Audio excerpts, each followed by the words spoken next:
ওয়ালাইকুম আসসালাম।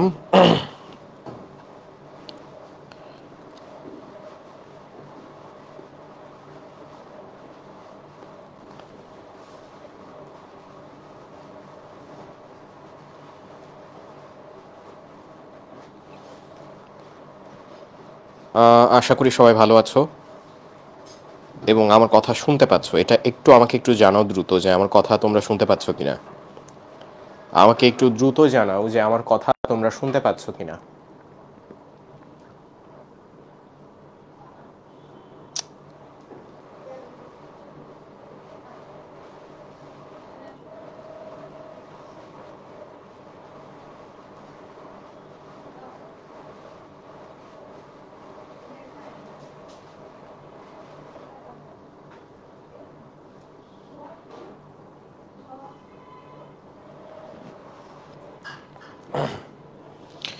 ঠিক আছে, অনেককে দেখতে পাচ্ছি।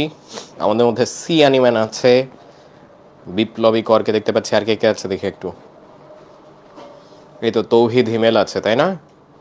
হ্যাঁ, ভেনেসা অ্যাটলান্টা। যাই হোক, অনেকেই আছে আর কি, নাম দেখা যাচ্ছে। আমাদের আজকের প্ল্যান হচ্ছে আমরা ফিজিক্স সেকেন্ড পেপারে তপন স্যার এবং তোফাজ্জল স্যারের মধ্যে যা যা আছে সবগুলো একবার করে দেখবার চেষ্টা করব। এবং আমি খুঁজলাম, বুঝছো, বই থেকে খুঁজলাম অনেক কিছু, কিন্তু হতাশাজনকভাবে যেটা হলো যে কয়েকটা অধ্যায় থেকে আমি তথ্য পাইনি বলতে গেলে। হুম, কয়েকটা অধ্যায়ে আমি একেবারেই তথ্য পাইনি, এরকম একটা অবস্থা। তো যে অধ্যায়ে তথ্য নেই সেটাকে অতিরিক্ত এক্সট্রা ইনফো বলে তো পড়ার কিছু নাই। তোমরা বিভিন্ন কোচিংয়ে পড়তেছো, সেখানে রেটিনা ডাইজেস্ট বা তুমি উন্মেষের যেই বই বলো, আমার তো নাম ধরতে কোনো সমস্যা নাই, বা আমাদের মেডিলজির তুমি এক্সট্রাস বলো, সবগুলোতেই কিন্তু আমরা বই থেকে যে ইনফরমেশনগুলো দেই এগুলো দেখাটা আমার মনে হয় যথেষ্ট। তারপরেও আমি যখন আলাদাভাবে বই খুঁজি, কিছু কিছু ইনফরমেশন মনে হয় যে না, গড়পড়তা প্রশ্নের সাথে এই ইনফরমেশনটা চলে আসতে পারে, সেগুলোকে নিয়ে আজকের ক্লাস। তো তোমরা তোমাদের যত ফ্রেন্ড আছে একবার করে মেনশন দিয়ে দাও, আমরা খুব দ্রুত ক্লাস শুরু করব এবং খুব দ্রুত ক্লাস শেষ করব। কারণ আমাদের অনেক স্টুডেন্ট, মেডিলজির পেইড ব্যাচের স্টুডেন্টরাও কিন্তু এই ক্লাসটা করতেছে। এটা জাস্ট বাইরের স্টুডেন্টদের জন্য তা না, এটা সবার জন্য। মেডিলজির পেইড ব্যাচের অনেক স্টুডেন্টকেই আমি ক্লাস করতে দেখতেছি এবং ওদের কিন্তু 9টার সময় আবার হাফিজ ভাইয়ের কাছে ক্লাস আছে। সো আমাকে খুব দ্রুত শুরু করতে হবে এবং খুব দ্রুত শেষও করতে হবে। আমার আশা করি খুব বেশি সময় লাগবে না। ঠিক আছে, তাহলে আমার মনে হয় শুরু করা উচিত। আর 30 সেকেন্ড ওয়েট করি, ঠিক আছে? আর 30 সেকেন্ড ওয়েট করি। যত ফ্রেন্ড আছে, স্পেশালি আমাদের পেইড ব্যাচে যারা আছে, ওরা যেন এই ক্লাসগুলো মিস না করে। কারণ দেখো, আমরা কিন্তু আমাদের মেডিওলজিতে বায়োলজির উপর আলাদা এক্সট্রা ইনফো প্রত্যেকটা অধ্যায় ধরে ধরে ক্লাস নিয়েছি। আমরা কেমিস্ট্রির উপর এক্সট্রা ইনফো প্রত্যেকটা অধ্যায় ধরে ক্লাস নিয়েছি, তাই না? এখন ফিজিক্সটা বাকি ছিল। ফিজিক্স আমি যখন ক্লাস করেছি, তোমরা জানো যে আমি প্রত্যেকটা জায়গায় এক্সট্রা ইনফো বলে দিই। তারপরও যদি কোনো একটা তথ্য আমার মনে হয় যে না, এটা স্টুডেন্টদের জানা উচিত বা আলাদাভাবে জানা উচিত, কারণ মাঝে মাঝে দেখা যায় যে সরাসরি আমার ইসাক স্যারের অনুশীলনী থেকে কোশ্চেন না আসে, আবার দেখা যায় তপন স্যার, তোফাজ্জল স্যারের অনুশীলনী থেকে প্রশ্ন আসে। এই রিস্ক তো নেওয়া যাবে না। একটা যে প্রশ্ন তুমি নিজে সলভ করে পরীক্ষার হলে গেছো, সেই প্রশ্নটা দেখার অনুভূতি, আর তুমি জাস্ট বই থেকে পড়ছো, তোমাকে একটা অজানা প্রশ্ন করা হলো, সেই প্রশ্ন ফেস করার অনুভূতি দুইটা ভিন্ন রকম। কনফিডেন্স লেভেলই দুই রকম হয়, তাই না? তাহলে এখানে কনফিডেন্সের অনেক বড় একটা ব্যাপার আছে। ঠিক আছে, তাহলে আজকে গোল্ডিগার্সের শেষ ক্লাস। গতকাল অ্যাকচুয়ালি আমাদের গোল্ডিগার্সের ফিজিক্সের শেষ ক্লাস ছিল। আমি খুব একটা বিদায় জানাইতে পারি নাই। যাই হোক, অনেকেই আছো এখানে, হ্যাঁ, সেই ক্লাসের অনেকেই আছো দেখতে পাচ্ছি। ঠিক আছে, আমার মনে হয়েছে তাহলে শুরু করা উচিত, কি বলো? হ্যাঁ, শুরু করে দেই। 135, 120 থেকে 135 হইল। স্টুডেন্ট আরও আসছে মনে হয়। আচ্ছা, এমনিতেই তোমাদের প্রস্তুতি সম্পর্কে একটু ধারণা নেই। এখানে মেডিকেল অ্যাসপিরেন্ট যারা যারা আছো, যারা ক্লাস করতেছো, একটুখানি নিজেরে রেটিং করে দেখো তো, যে তোমার কি মনে হয় পরীক্ষা যেগুলো দিচ্ছ সেখানে নিজের অবস্থানটা কীরকম মনে হচ্ছে? 50 মার্কসের এক্সামে তুমি হচ্ছে কত পাচ্ছ? আউট অফ 50 কত নাম্বার আসছে? আউট অফ 100 কত নাম্বার আসছে? উইকলি এক্সামগুলোতে আদৌ কি পুরোটা প্রিপেয়ার করতে পারছো? আমার কি সমস্যা হইতো দেখো, আমি তোমাদের একটা সমস্যা স্টেট করি, হ্যাঁ, সমস্যাটা বলি আমি তোমাদের। আমার যেটা হইতো যে আমি একটা মান্থলি পরীক্ষা দেব যখন, আমি একটা অদ্ভুত বিষয় খেয়াল করতাম যে ভাই, আমার তো প্রথমে হচ্ছে ডেইলি এক্সাম। প্রথমে কি এক্সাম? Daily exam. তারপর আমার উইকলি এক্সাম, তাই না? তারপর হচ্ছে আমার এক মাসের শেষে মান্থলি। আমার যে সমস্যাটা হইতো, হ্যাঁ, যে এই জায়গাতে এই ডেইলি এক্সাম দিতাম, প্রত্যেকটাই দিতাম, কোনো সমস্যা নাই। শেষে উইকলিটাও দিতাম, উইকলিটা খুব বেশি খারাপ হইতো না।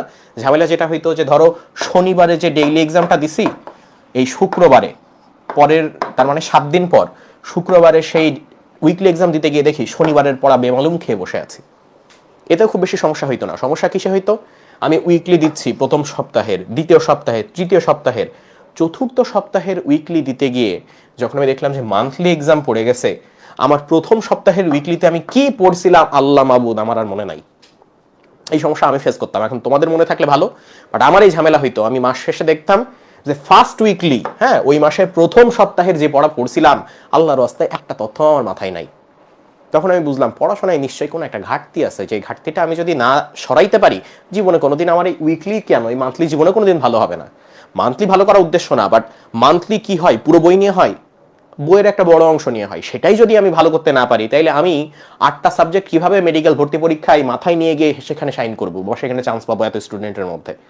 তো তখন আমি যেটা করতাম, স্ট্র্যাটেজিটা আমার ছিল, তোমাদের ক্ষেত্রে এটা খাটবে আমি বলি নাই, বাট আমি যেটা করতাম সেটা হচ্ছে আমি বুঝলাম এই কোচিংয়ের ডেইলি আর উইকলি পরীক্ষার ফাঁদে যদি আমি পড়ি, ফাঁদই বলবো, কারণ দেখো কোচিং তোমাকে গাইড করতেছে, আমরা তোমাকে গাইড করতেছি, কিন্তু তুমি যদি নিজের জন্য সময় না রাখো, তুমি যদি নিজের পড়াশোনার প্ল্যান না রাখো, শুধু কোচিং এর উপর ভরসা করো, তুমি কিন্তু বড়সড় বাস খাইতে পারো। সো আমি কি করলাম, আমি এই সিস্টেমটা করলাম যে ভাই কোচিং এর পড়া কোচিং এর জায়গায়, আমি ডেইলি উইকলি পড়বো ঠিক আছে, আমার একটা পড়া পড়তে বসছি 5-6 ঘন্টা লেগে যাচ্ছে, পড়া শেষ হচ্ছে না, এই সিস্টেমে আমি আর নাই।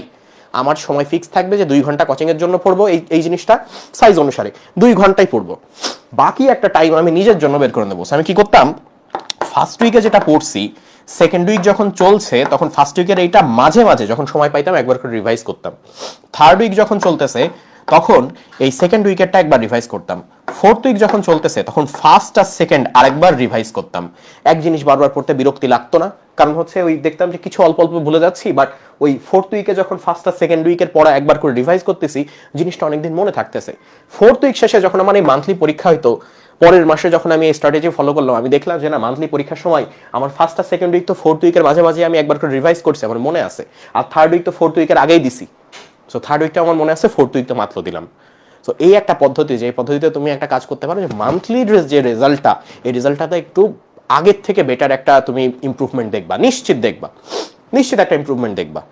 রিভিশন করার ব্যাপারটা খুব ইম্পর্টেন্ট। আর তোমরা অনেকগুলো নাম হয়তো শুনছো, যেমন অ্যাক্টিভ রিকলিং বলে একটা পদ্ধতি আছে, তুমি একটু সার্চ করে দেখো অ্যাক্টিভ রিকলিং। অ্যাক্টিভ রিকলিং জিনিসটা কি, যে আমরা রিভাইজ করি বই দেখে পড়ে। অ্যাক্টিভ রিকলিং হচ্ছে যে আমি একটা অধ্যায় বের করলাম, এই অধ্যায় থেকে আমি অ্যাকচুয়ালি কি পড়ছিলাম, বা একটা টপিক বের করলাম, এই টপিক থেকে কোন কোন ইনফরমেশন আমার মাথায় স্টোরড আছে সেটা আমি একটুখানি দেখবো। সো একটা জিনিস পড়ার থেকে অ্যাক্টিভ রিকলিং করা, বা আমার কি কি মনে আছে সেই নিউরনগুলোকে আবার রিইগনাইট করাটা আরো ভালো পদ্ধতি, তাতে ওই মেমোরিটা আরো অনেক বেশি দিন ধরে মাথার মধ্যে থাকে। বুঝতে পারছো? সো কিছু কিছু পদ্ধতি একটু ফলো কইরো, বুঝছো, নাইলে ঝামেলা যেটা পড়ে যাবা সেটা হচ্ছে যে তুমি 1 মাসের পড়া পড়তেছো, পরের মাসে আগের মাসের পড়া একদম বেমালুম ভুলে গিয়ে নতুন পড়াও পড়তে পারছো না, পুরাতন পড়াও রিভাইজ করতে পারছো না। এখন অধিকাংশ স্টুডেন্ট আসছে, তোমাদের অনেকে সিচুয়েশনের সাথে মিলে যাবে, কিরকম যে ভাইয়া অনেকদিন আগে বায়োলজি রিভাইজ করছিলাম, এখন পড়তেছি আর মনে হচ্ছে এইসব জীবনে কোনোদিন পড়ি নাই, ভুলে গেছি।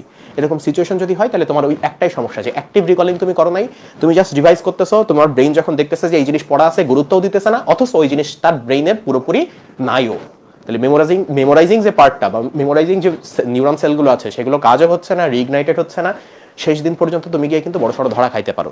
এখনো সময় আছে, 42 দিনের মতো সময় আছে, সো 42 দিন কম না। তুমি যদি মোটামুটি রিভিশন প্রসেসটা 20 দিনেও শুরু করতে পারো, দ্যাটস এ লং টাইম। ওই সময়টা কাজে লাগাইতে হবে, বুঝছো। পড়াশোনা এখন যা বাকি আছে এখনই শেষ করে নাও। 20 দিন কেন, তুমি যদি প্ল্যান করতে পারো যে আমি 2 থেকে 3 বার রিভাইজ করবো, ভালো। আমি আমার জীবনে একবার রিভাইজ করতে পারছিলাম, কোনো মতে একবার রিভাইজ করে বাসায় গেছি, মানে হচ্ছে পরীক্ষার হলে গেছি, বুঝছো। অনেকে 3-4 বার রিভাইজ করে, অনেকের মুখে শুনছি, ভালো, সমস্যা না, 3-4 বার রিভাইজ করলে তো তোমার জন্যই ভালো। কিন্তু রিভিশনের থেকে আমার মনে হয় পরীক্ষা দেওয়াটা আরো বেটার প্ল্যান। দেখবা এই টাইমে আমি একদম নিরপেক্ষ হয়ে বলি, বুঝছো, কোনো কোচিং এর পক্ষ থেকে না, আমি একদম সিনিয়র হয়ে বলি। দেখবা এই টাইমে অনেক স্টুডেন্ট বিভিন্ন কোচিংয়ে, বিভিন্ন অফলাইন কোচিংয়ে হচ্ছে এক্সামের জন্য এখন ভর্তি হয়, এক্সাম ব্যাচগুলোতে। খারাপ না জিনিসটা কিন্তু খারাপ না, কিন্তু এখানে যে ঝামেলাটা ওরা ফেস করে, ইভেন আমি ফেস করছিলাম, সেটা হচ্ছে যে এই প্রত্যেকটা এক্সামের রুটিন আলাদা থাকে। ফলে দেখা যায় যে ওই জায়গাতে 2-3টা অধ্যায় একসাথে পড়তেছে, সেই অধ্যায়ের সাইজটা বেশ বড়, আরেক জায়গাতে আরো 2-3টা অধ্যায়। সো আমি এইটা পড়বো না এটা পড়বো, এই কনফিউশনে না আমার ওই জায়গার রেজাল্ট ভালো হয়, না আমার এই জায়গার রেজাল্ট ভালো হয়। আমি এই একই ঝামেলায় পড়ছিলাম, বুঝছো, না আমার মিডিলজির রেজাল্ট ভালো হইতো, না আমার রেটিনার রেজাল্ট ভালো হইতো, না আমার উন্মেষের রেজাল্ট ভালো হইতো, সেই রকম একখান প্যারা। তো এই জিনিসটা আমার কখন কাজে লাগছে, এই বিভিন্ন কোচিং এ ভর্তি হয়ে যে পরীক্ষা দেওয়া, এটা তো আমি নিজেও সাজেস্ট করি, কখন কাজে লাগছে, যখন তুমি রিভিশন ফেজে আসো। রিভিশন ফেজে আছো, তোমার এখন পুরো বইয়ের যে কোনো জায়গা থেকে কোশ্চেন করার অধিকার আছে, কারণ তুমি পুরোটা একবার রিভাইজ করছো। এখন তুমি এখানে পরীক্ষা দাও, এখানে পরীক্ষা দাও, প্রথমত তুমি একদিক থেকে তাদের স্টুডেন্ট হয়ে থাকলা, এটা তাদের লাভ। পরবর্তীতে তুমি চান্স পাইলে তারা তাদের স্টুডেন্ট হিসেবে দাবি করবে, বিনিময়ে তুমি কিছু গিফট পাবা। এই সত্যি কথা, একদম সত্যি কথা বলতেছি। হ্যাঁ, আর দ্বিতীয়ত হচ্ছে যে ব্যাপারটা, সেটা হচ্ছে যে তুমি বিভিন্ন টাইপের কোশ্চেন একবার করে চেক করতেছো।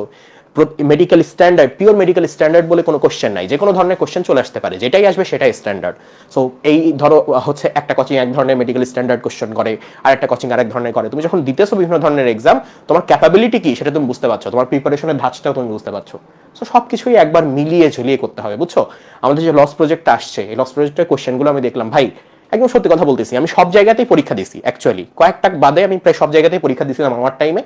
বাট এটা খুবই স্ট্যান্ডার্ড কোশ্চেন হচ্ছে। স্ট্যান্ডার্ড কোশ্চেনের মানে এই না যে মেডিকেলে এই কোশ্চেন আসে না, এই টাইপের কোশ্চেন বা এই ধরনের নর্ম কোশ্চেনই মেডিকেলে আসে, এই টাইপের কোশ্চেনই মেডিকেলে আসে। মেডিকেলে দেখবে খুব কঠিন টাইপের কোশ্চেন আসে না। 90 আউট অফ মনে করো 100, আউট অফ 100-এ ধরো 80 কোশ্চেন আসে একদম পুরোপুরি বই থেকে, বইয়ের লাইন থেকে তুলে দেওয়া। বাকি 20টা কোশ্চেনের মধ্যে এর একটু কারিযোগী করে, দেখা যায় কিছু জিনিস বইয়ের সাথে মেলেই না, এটা পুরোপুরি কমন সেন্সের উপর। তো কমন সেন্স টাইপের কোশ্চেনও এবার আমরা রাখার চেষ্টা করছি লস প্রজেক্টে। যাই হোক, তাইলে আশা করি সবাই ভালো থাকবা, আশা করি সবাই হচ্ছে পড়াশোনাটা ভালোভাবে করো, কারণ হচ্ছে আর বেশি দিন সময় নাই। মেডিকেল অ্যাসপিরেন্ট হিসেবে এই টাইমটাতে হাল ছেড়ে দেওয়া আমার মনে হয় না কোনো কাজের কাজ হবে।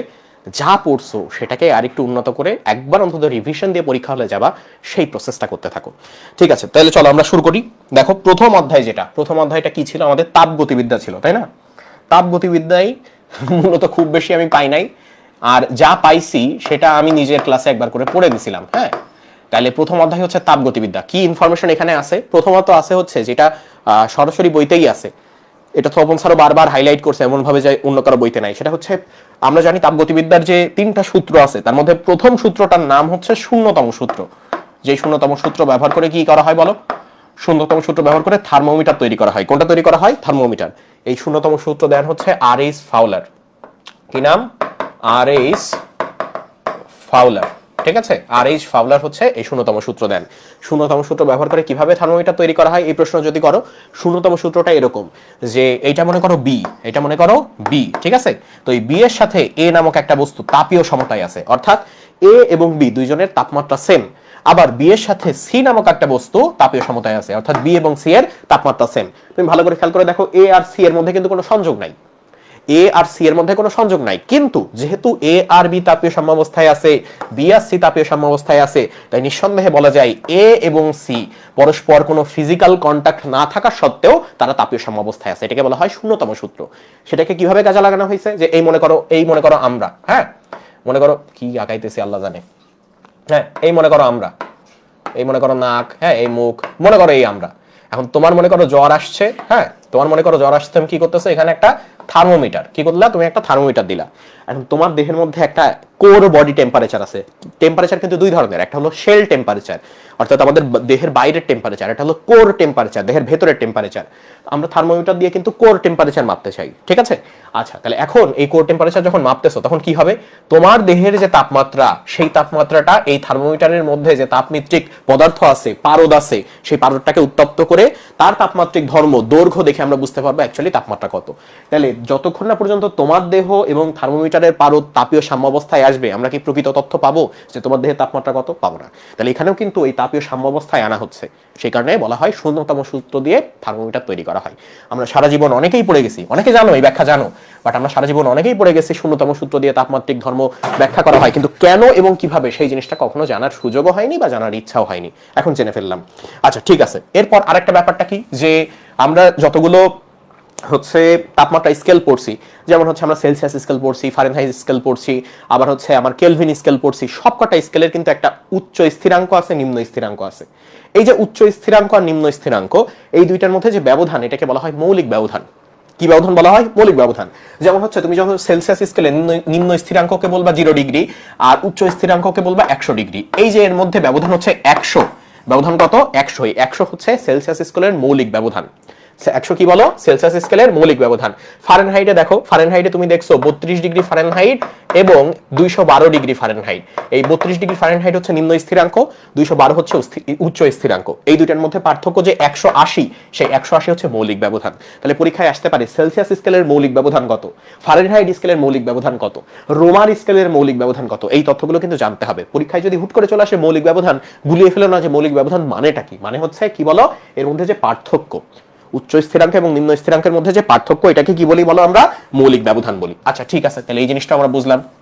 আচ্ছা আর কি কি তথ্য আছে, আর বাকি তথ্যগুলো আমরা জানি। যেমন হচ্ছে আমরা জানি যে -40 degree Celsius, -40 degree Celsius equal to হচ্ছে -40 ডিগ্রি ফারেনহাইট। তার মানে সেলসিয়াস এবং ফারেনহাইট দুইটা একই মান দেয়। হ্যাঁ, কততে? -40 ডিগ্রিতে। -40 ডিগ্রিতে কি হয় বলো, সেলসিয়াস এবং ফারেনহাইট একই মান দেয়। আবার ঠিক একই রকম ভাবে দেখা যায় যে 574, কত বলো, 574.25, 574.25 এত ডিগ্রি ফারেনহাইট সমান হচ্ছে 574.25 কেলভিন। তাহলে 574.25 এত ফারেনহাইট এবং কেলভিন স্কেল দুইটা সমান কখন? 574.25, তাই না বলো? আচ্ছা এই দুটো জানা আছে। এবং তুমি জানো যে সেলসিয়াস এবং কেলভিনকে কখনোই সমান করা যায় না। সেলসিয়াস এবং কেলভিন একই মান কখনো কোনো মানে পাওয়া সম্ভব না। তাহলে প্রথম অধ্যায়ের এই দুইটা তথ্য আমরা জানলাম। আর কি কি তথ্য আছে আমি একটুখানি দেখি। যদি তোমাকে বলে তাপগতীয় সিস্টেমে যে কয়টা প্রসেস আছে, যেমন হচ্ছে সম আয়তন, সমচাপীয়, সমষ্ণ, রুদ্ধতাপীয়, বলো তো এই যে চারটা নাম বললাম, এর মধ্যে কাজ সর্বাধিক হয় কোন প্রক্রিয়ায়? কাজ সর্বাধিক হয় কোন প্রক্রিয়ায়? কাজ সর্বাধিক হয় কোন প্রক্রিয়ায়? কাজ সর্বাধিক হয় কোন প্রক্রিয়ায় বলো? চারটা প্রসেসের নাম বলছি না, যে একটা হলো সমতাপীয়, সমচাপীয়, সমষ্ণ, রুদ্ধতাপীয়। বলো কোন প্রক্রিয়ায় কাজ সর্বাধিক হয়? কোন প্রক্রিয়ায় কাজ সর্বাধিক হয়? বলো দ্রুত। কোন প্রক্রিয়ায় কাজ সর্বাধিক হয়? বলো বলো দ্রুত দ্রুত দ্রুত। কাজ সর্বাধিক হয় কোন প্রক্রিয়ায়? কাজ সর্বাধিক হয় কোন প্রক্রিয়ায় বলতে পারবা? এই তো গুড, সমষ্ণ বলে ফেলছে তাই না? হ্যাঁ, তাহলে কিভাবে কিভাবে এই জিনিসটা হয় দেখো। সমষ্ণতা কিভাবে হয় আমি জানি, dq সমান হচ্ছে কি বলো, du প্লাস dw। এখন যখন বলা হচ্ছে সম উষ্ণ, সমষ্ণকে ভাঙলে কি পাওয়া যায়? সম উষ্ণ। তুমি জানো যে এই উষ্ণতা মানে হচ্ছে টেম্পারেচার। উষ্ণতার বাংলা কি? টেম্পারেচার। তাহলে যখন এই টেম্পারেচারের কথা উঠবে, টেম্পারেচারের হ্রাস এবং বৃদ্ধির উপরে শুধুমাত্র কোনটা নির্ভর করে এর মধ্যে বলো তো? টেম্পারেচারের বৃদ্ধিতে একমাত্র কোনটা চেঞ্জ হয়? টেম্পারেচারের হ্রাস একমাত্র কোনটা চেঞ্জ হয়? এই যে এইটা চেঞ্জ হয়। কোনটা চেঞ্জ হয়? আভ্যন্তরীণ শক্তির পরিবর্তন হয়। অর্থাৎ আভ্যন্তরীণ শক্তির পরিবর্তন শুধুমাত্র তাপমাত্রার পরিবর্তনের উপর নির্ভর করে। যখনই বলা হচ্ছে সম উষ্ণ, তার মানে আমার তাপমাত্রার পরিবর্তন হওয়ার সুযোগ নাই, টেম্পারেচার আমার সেম রাখা লাগবে। সেম যদি টেম্পারেচার হয় তাহলে আমার ডিইউ অর্থাৎ আভ্যন্তরীণ শক্তির পরিবর্তন হবে কোনো? হবে না। তার মানে আমি জানি যে ডিইউ এই জায়গায় 0, ডিইউ এই জায়গায় কি বলো? 0। অর্থাৎ আমি এখানে যে পরিমাণ তাপ দেব, ডিকিউ যে পরিমাণ তাপ আমি দিচ্ছি, পুরোটাই কিসে পরিণত হচ্ছে? আমার কাজে পরিণত হচ্ছে। পুরোটাই কিসে পরিণত হচ্ছে? কাজে। তার মানে আমি যে তাপ দেব সেটাই কাজে পরিণত হবে। সর্বোচ্চ কাজ তাহলে আমি কোথায় পাবো? সমষ্ণতে পাবো। সর্বোচ্চ কাজ কোথায় পাবো বলো? সর্বোচ্চ কাজ কোথায় পাবো? আমি সমষ্ণতে পাবো। ঠিক আছে, আচ্ছা ব্যাস এটাও বুঝলাম। আচ্ছা আর কি কি তথ্য আছে আমি একটুখানি দেখি। হ্যাঁ, সেটা হচ্ছে যে আমরা জানি বিক্রিয়া দুই ধরনের হইতে পারে। একটা হচ্ছে প্রত্যাগামী বিক্রিয়া আর একটা হচ্ছে অপ্রত্যাগামী বিক্রিয়া। কি কি বিক্রিয়া বলো? প্রত্যাগামী আর অপ্রত্যাগামী। তো আমাদের এইগুলোর উদাহরণ ছিল, তবে এই যে অপ্রত্যাগামী বিক্রিয়া এর কয়েকটা অতিরিক্ত উদাহরণ আমরা তোফাজ্জল স্যারের বইতে পাইছি। কিরকম কিরকম দেখো, যেমন হচ্ছে এই যে পরিচলন, তাপের পরিচলন। হ্যাঁ, তারপর ধরো হচ্ছে যে কোনো একটা বস্তু থেকে তাপের বিকিরণ। কি বলো? যে কোনো একটা বস্তু থেকে তাপের বিকিরণ। তারপর হচ্ছে মনে করো যে তাপ ব্যাপন। কোনটা মনে করো? ব্যাপন, তাপের ব্যাপন। আবার মনে করো হচ্ছে তাপের প্রতিসরণ। তাপের কোনটা বলো? প্রতিসরণ। হ্যাঁ, আলোর মাধ্যমে আলোর প্রতিসরণ হয়, সেখান থেকে তাপের যে ব্যাপারটা। তাহলে এই যে নামগুলো পরিচলন, প্রতিসরণ, তারপর বিকিরণ, ব্যাপন, এই যে নামগুলো, এই সবগুলো কি বলো? আমার অপ্রত্যাগামী বিক্রিয়ার অংশ। এই সবগুলো কি বলো? আমার অপ্রত্যাগামী বিক্রিয়ার অংশ। ঠিক আছে, আচ্ছা ব্যাস বোঝা গেল। এরপর আরেকটা ব্যাপার সর্বশেষ আমরা করতে পারি, সেটা হচ্ছে আমরা জানি রেফ্রিজারেটর, যেটা ফ্রিজ, যেটা আগেকার ফ্রিজগুলোতে তুমি জানো যে গ্যাস ভরে নিয়ে আসা লাগতো, অ্যামোনিয়া গ্যাস। অ্যামোনিয়া গ্যাস একটা নির্দিষ্ট সময় পর পর দোকানে নিয়ে গিয়ে ফ্রিজে ভরে আনা লাগতো, না হলে ফ্রিজ আর ঠান্ডা হইতো না। এই জিনিসটা তোমরা যাদের বাসায় এসি আছে তোমরা দেখবা যে ফ্রি এসি মাঝে মাঝে ঠান্ডা করার কাজ করতে পারে না, তখন বোঝা যায় এসির মধ্যে একটা বিশেষ গ্যাস কোম্পানি ইউজ করে, এই গ্যাসটা হয় এসি থেকে কোনোভাবে বের হয়ে গেছে অথবা কমে গেছে। তো আগে যে ফ্রিজে আমার হচ্ছে অ্যামোনিয়া ইউজ করা হইতো, হ্যাঁ, তো এই অ্যামোনিয়াকে গরম করার পর, সরি, অ্যামোনিয়াকে -27°C উত্তপ্ত করার পর এই অ্যামোনিয়াকে বিশেষ পাইপের মধ্য দিয়ে বারবার আনা নেওয়া করা হইতো। এই শীতল অ্যামোনিয়া যখন এইভাবে আনা নেওয়া হইতো তখনই কিন্তু এই শীতলতাটা আমার ফ্রিজের মধ্যে যে ঠান্ডা এনভায়রনমেন্ট কক্ষ তাপমাত্রা থেকে সেই কক্ষ তাপমাত্রা তৈরি করতো। তো আমার কাছে এটা খুব বেশি ইম্পর্টেন্ট মনে হয় নাই, তপন স্যারের বইতে আছে বলে তোমাদের বললাম, হ্যাঁ একবার করে দেখতে পারো। তো সেই হিসেবে আমাদের এই অধ্যায় 1 কিন্তু এর মাধ্যমে শেষ হয়ে গেল। অধ্যায় 1-এ এর থেকে আর বেশি তথ্য নাই। অধ্যায় 2-তে আমরা চলে যাব। অধ্যায় 2-তে এখন আছে হচ্ছে আমাদের স্থির তড়িৎ। অধ্যায় 2-তে কে আছে বলো? স্থির তড়িৎ আছে। 127 জনকে দেখতে পাচ্ছি, 127 জনকে দেখতে পাচ্ছি। বাকিরা কই রে? সেকেন্ড পেপার কি পড়া লাগবে না? আচ্ছা দেখো, তাহলে আমরা 2 নাম্বার দেখি। 2 নাম্বার কি বলা হচ্ছে? স্থির তড়িৎ বা যেটাকে বলা হয় স্ট্যাটিক ইলেকট্রিসিটি, তাই না? আচ্ছা, তো এখানে প্রথমে একটা ব্যাপার বলা আছে। আমরা প্রথমে দেখছিলাম এই অধ্যায়ের শুরুতে সোলেমানি পাথর বলা আছে বা জেমস্টোন সম্পর্কে বলা আছে। সেখানেই বলা হয়েছে যে একটা বস্তুকে আমি চার্জিত করতে চাই, কয়ভাবে চার্জিত করা যায়? প্রশ্নটা কি বলো? যে একটা বস্তুকে 3 ভাবে চার্জিত করা যায়। উত্তরটা কি বললাম আমি? একটা বস্তুকে একটি বস্তুকে 3 ভাবে চার্জিত করা যায়। কয় ভাগে? 3 ভাবে চার্জিত করা যায়। 3 ভাবে চার্জিত করা যায়। কি কি? প্রথমে যেভাবে পারি দেখো, সেটা হচ্ছে সংঘর্ষ। প্রথমটা কি বলো? প্রথমটা হচ্ছে কি বলো? সংঘর্ষ বা ঘর্ষণ লিখি জিনিসটা, হ্যাঁ, ঘর্ষণ। 2 নম্বর যে প্রক্রিয়াটা সেটা হচ্ছে, হ্যাঁ, আমরা আবেশ প্রক্রিয়াতেও কিন্তু পারি, আবেশ প্রক্রিয়াতেও কিন্তু পারি। আর 3 নাম্বার যে পদ্ধতিটা আমরা ব্যবহার করি সেটা হচ্ছে পরিবহন। সেটা কি বলো? পরিবহন। তাহলে কি কি বললাম? যে একটি বস্তুকে 3 ভাবে চার্জিত করা যায়। আমি ঘর্ষণের মাধ্যমে, ওই যে সোলেমানি পাথর যখন রেশমি কাপড়ে ঘষছি চার্জ তৈরি হচ্ছে। আবেশের মাধ্যমে, এই ট্রান্সফরমারে মুখ্য কুণ্ডলী আর গৌণ কুণ্ডলী, এদের মধ্যে কোনো ফিজিক্যাল কন্ট্যাক্ট থাকে না। তাহলে কিভাবে অ্যাকচুয়ালি একটা আরেকটা দ্বারা চার্জিত হয়? আবেশ প্রক্রিয়ার মাধ্যমে। কোন আবেশ? পারস্পরিক আবেশ। আর পরিবহন প্রক্রিয়াটা কি? পরিবহন মানে কি? এই জায়গায় চার্জ আছে, এই জায়গায় চার্জ আছে, মাঝখানে দাও একটা পরিবাহী। তাহলে যেখানে উচ্চ চার্জ সেখান থেকে নিম্ন চার্জের দিকে যাবে না চার্জ। তাহলে এটা একটা প্রক্রিয়া। তার মানে একটা বস্তুকে কয়ভাবে চার্জিত করা যায় সংখ্যাটাও জেনে রাখলা এমসিকিউ এর জন্য, এবং কিভাবে করা যায় সেটাও জানতে পারলা। যেহেতু 3টা আছে তাহলে এইভাবে তো দিতে পারে, কোন ভাবে আমি একটা বস্তুকে চার্জিত করতে পারি না। তাহলে তুমি 3টা জেনে রাখলা, যেটা আর একটা এক্সট্রা দিয়ে দেবে সেইভাবে আমি চার্জিত করতে পারি না। আচ্ছা, তাহলে এই একটা জিনিস জানলাম। আবার দেখো, আমরা কুলম্বের সূত্র জানি না, কুলম্বের চার্জের সূত্র, বিন্দু চার্জের সূত্র আমরা জানি। কুলম্ব বল F সমান হচ্ছে K into Q1 Q2 by D square. এই সূত্র জানা না? এখন দেখো, এই জায়গায় যে বল, কুলম্ব বল যেটা, আর এখানে যে দূরত্ব, এটা কিন্তু দূরত্বের বর্গের ব্যস্তানুপাতিক। দূরত্বের বর্গের ব্যস্তানুপাতিক। এই কারণে এই কুলম্ব বলের সূত্রকে একটা বিশেষ নামে ডাকা হয়। সেটা কি? সেটা হচ্ছে বিপরীত বর্গীয় সূত্র। কি সূত্র বলো? বিপরীত বর্গীয় সূত্র।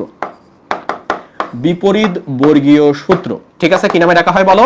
বিপরীত বর্গীয় সূত্র নামে ডাকা হয়। এই জিনিসটা জেনে রাখো যে কুলম্বের সূত্রকে আরেকটা নামে আমরা ডাকি বিপরীত বর্গীয় সূত্র। কারণ দেখো, এই যদি সমানুপাতিক হইতো তাহলে আমরা বলতাম বর্গীয় সূত্র। বর্গ যেহেতু আছে, বর্গীয় সূত্র অবশ্যই, যেহেতু ব্যস্তানুপাতিক তাই নাম দিয়ে ফেলছি বিপরীত বর্গীয় সূত্র। ঠিক আছে? তাহলে আরেকটা ইনফরমেশন আমরা এখান থেকে পাইলাম। আর কি কি হইতে পারে?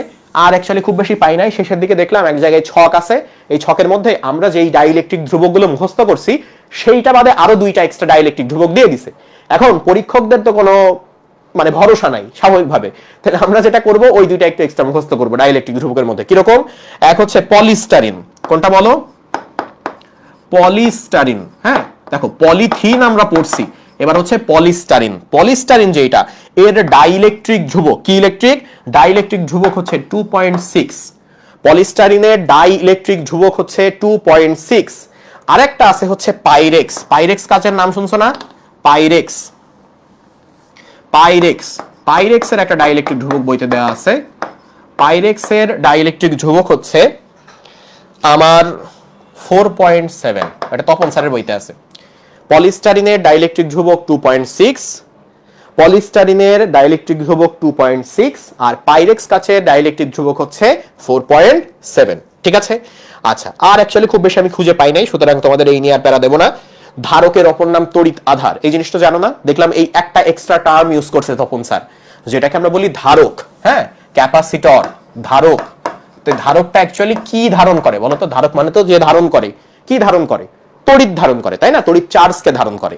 তো আমরা বলি না যে জলের আধারকে বলে জলাশয়, তাহলে তড়িৎ চার্জের আধারকে বলে হচ্ছে ধারক। তো এই ধারককে অনেক সময় তড়িৎ আধান বলা হয়। কি বলা হয়? তড়িৎ আধান বলা হয়। হ্যাঁ, সো এই জিনিসটা জেনে রাখলা, জাস্ট বেসিক কয়েকটা বাংলা টার্ম একটু জেনে রাখলে ভালো। এই দিয়ে আমাদের 2 অধ্যায়ও কিন্তু শেষ হয়ে গেল। 2 অধ্যায়ে স্থির তড়িতে এর থেকে বেশি তথ্য, ইসাক স্যারের থেকে বেশি তথ্য আর অ্যাকচুয়ালি তপন স্যারের বইতে নাই। এবার চলে আসো 3 অধ্যায়। 3 অধ্যায় চলে আসো। তাহলে 3 অধ্যায় হচ্ছে চলতড়িৎ। চলতড়িৎ এমন একখান অধ্যায়, আল্লাহ প্রচুর খুঁজলাম, কিন্তু ইসাক স্যারের বইয়ের বাইরে তথ্য আমি পাই নাই। 2-1টা তথ্য একটু পাইছি, বাট আমার কাছে মনে হয়েছে এটা আমি অন্য ক্লাসের মধ্যে এমনি বলে ফেলছিলাম। যেরকম ইসাক স্যার স্পষ্ট করে বলে নাই, বাট তপন স্যার এক জায়গাতে স্পষ্ট করে লিখে দিছে যে তুমি যদি কোনো একটা বর্তনীতে অ্যামিটার ব্যবহার করতে চাও, কি ব্যবহার করতে চাও বলো? কোনো একটা বর্তনীতে তুমি যদি অ্যামিটার ব্যবহার করতে চাও, তুমি কোনোভাবেই কিন্তু ওইটাকে সমান্তরালে যুক্ত করতে পারবা না। অ্যামিটার যদি যুক্ত করতে চাও, তোমাকে বর্তনীতে অবশ্যই সিরিজ বা শ্রেণীতে যুক্ত করতে হবে। কিভাবে বলো?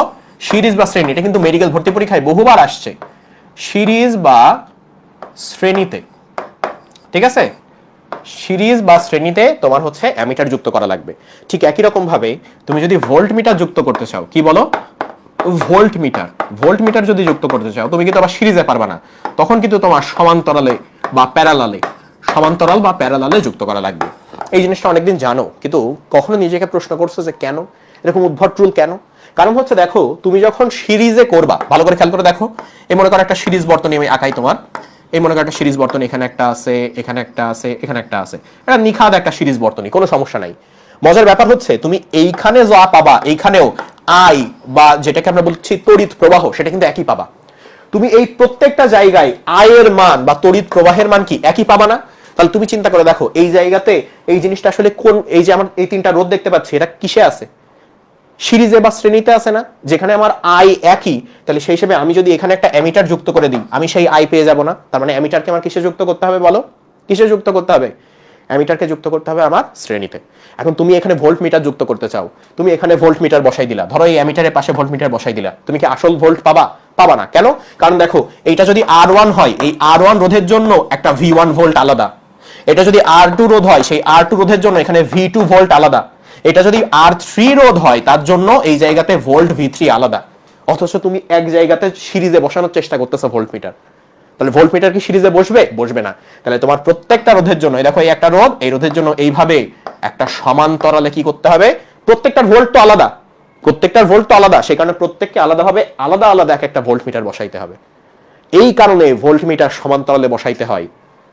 আর অ্যামিটারটা কিসে বসানো যায় বলো? শ্রেণীতে বসানো যায়।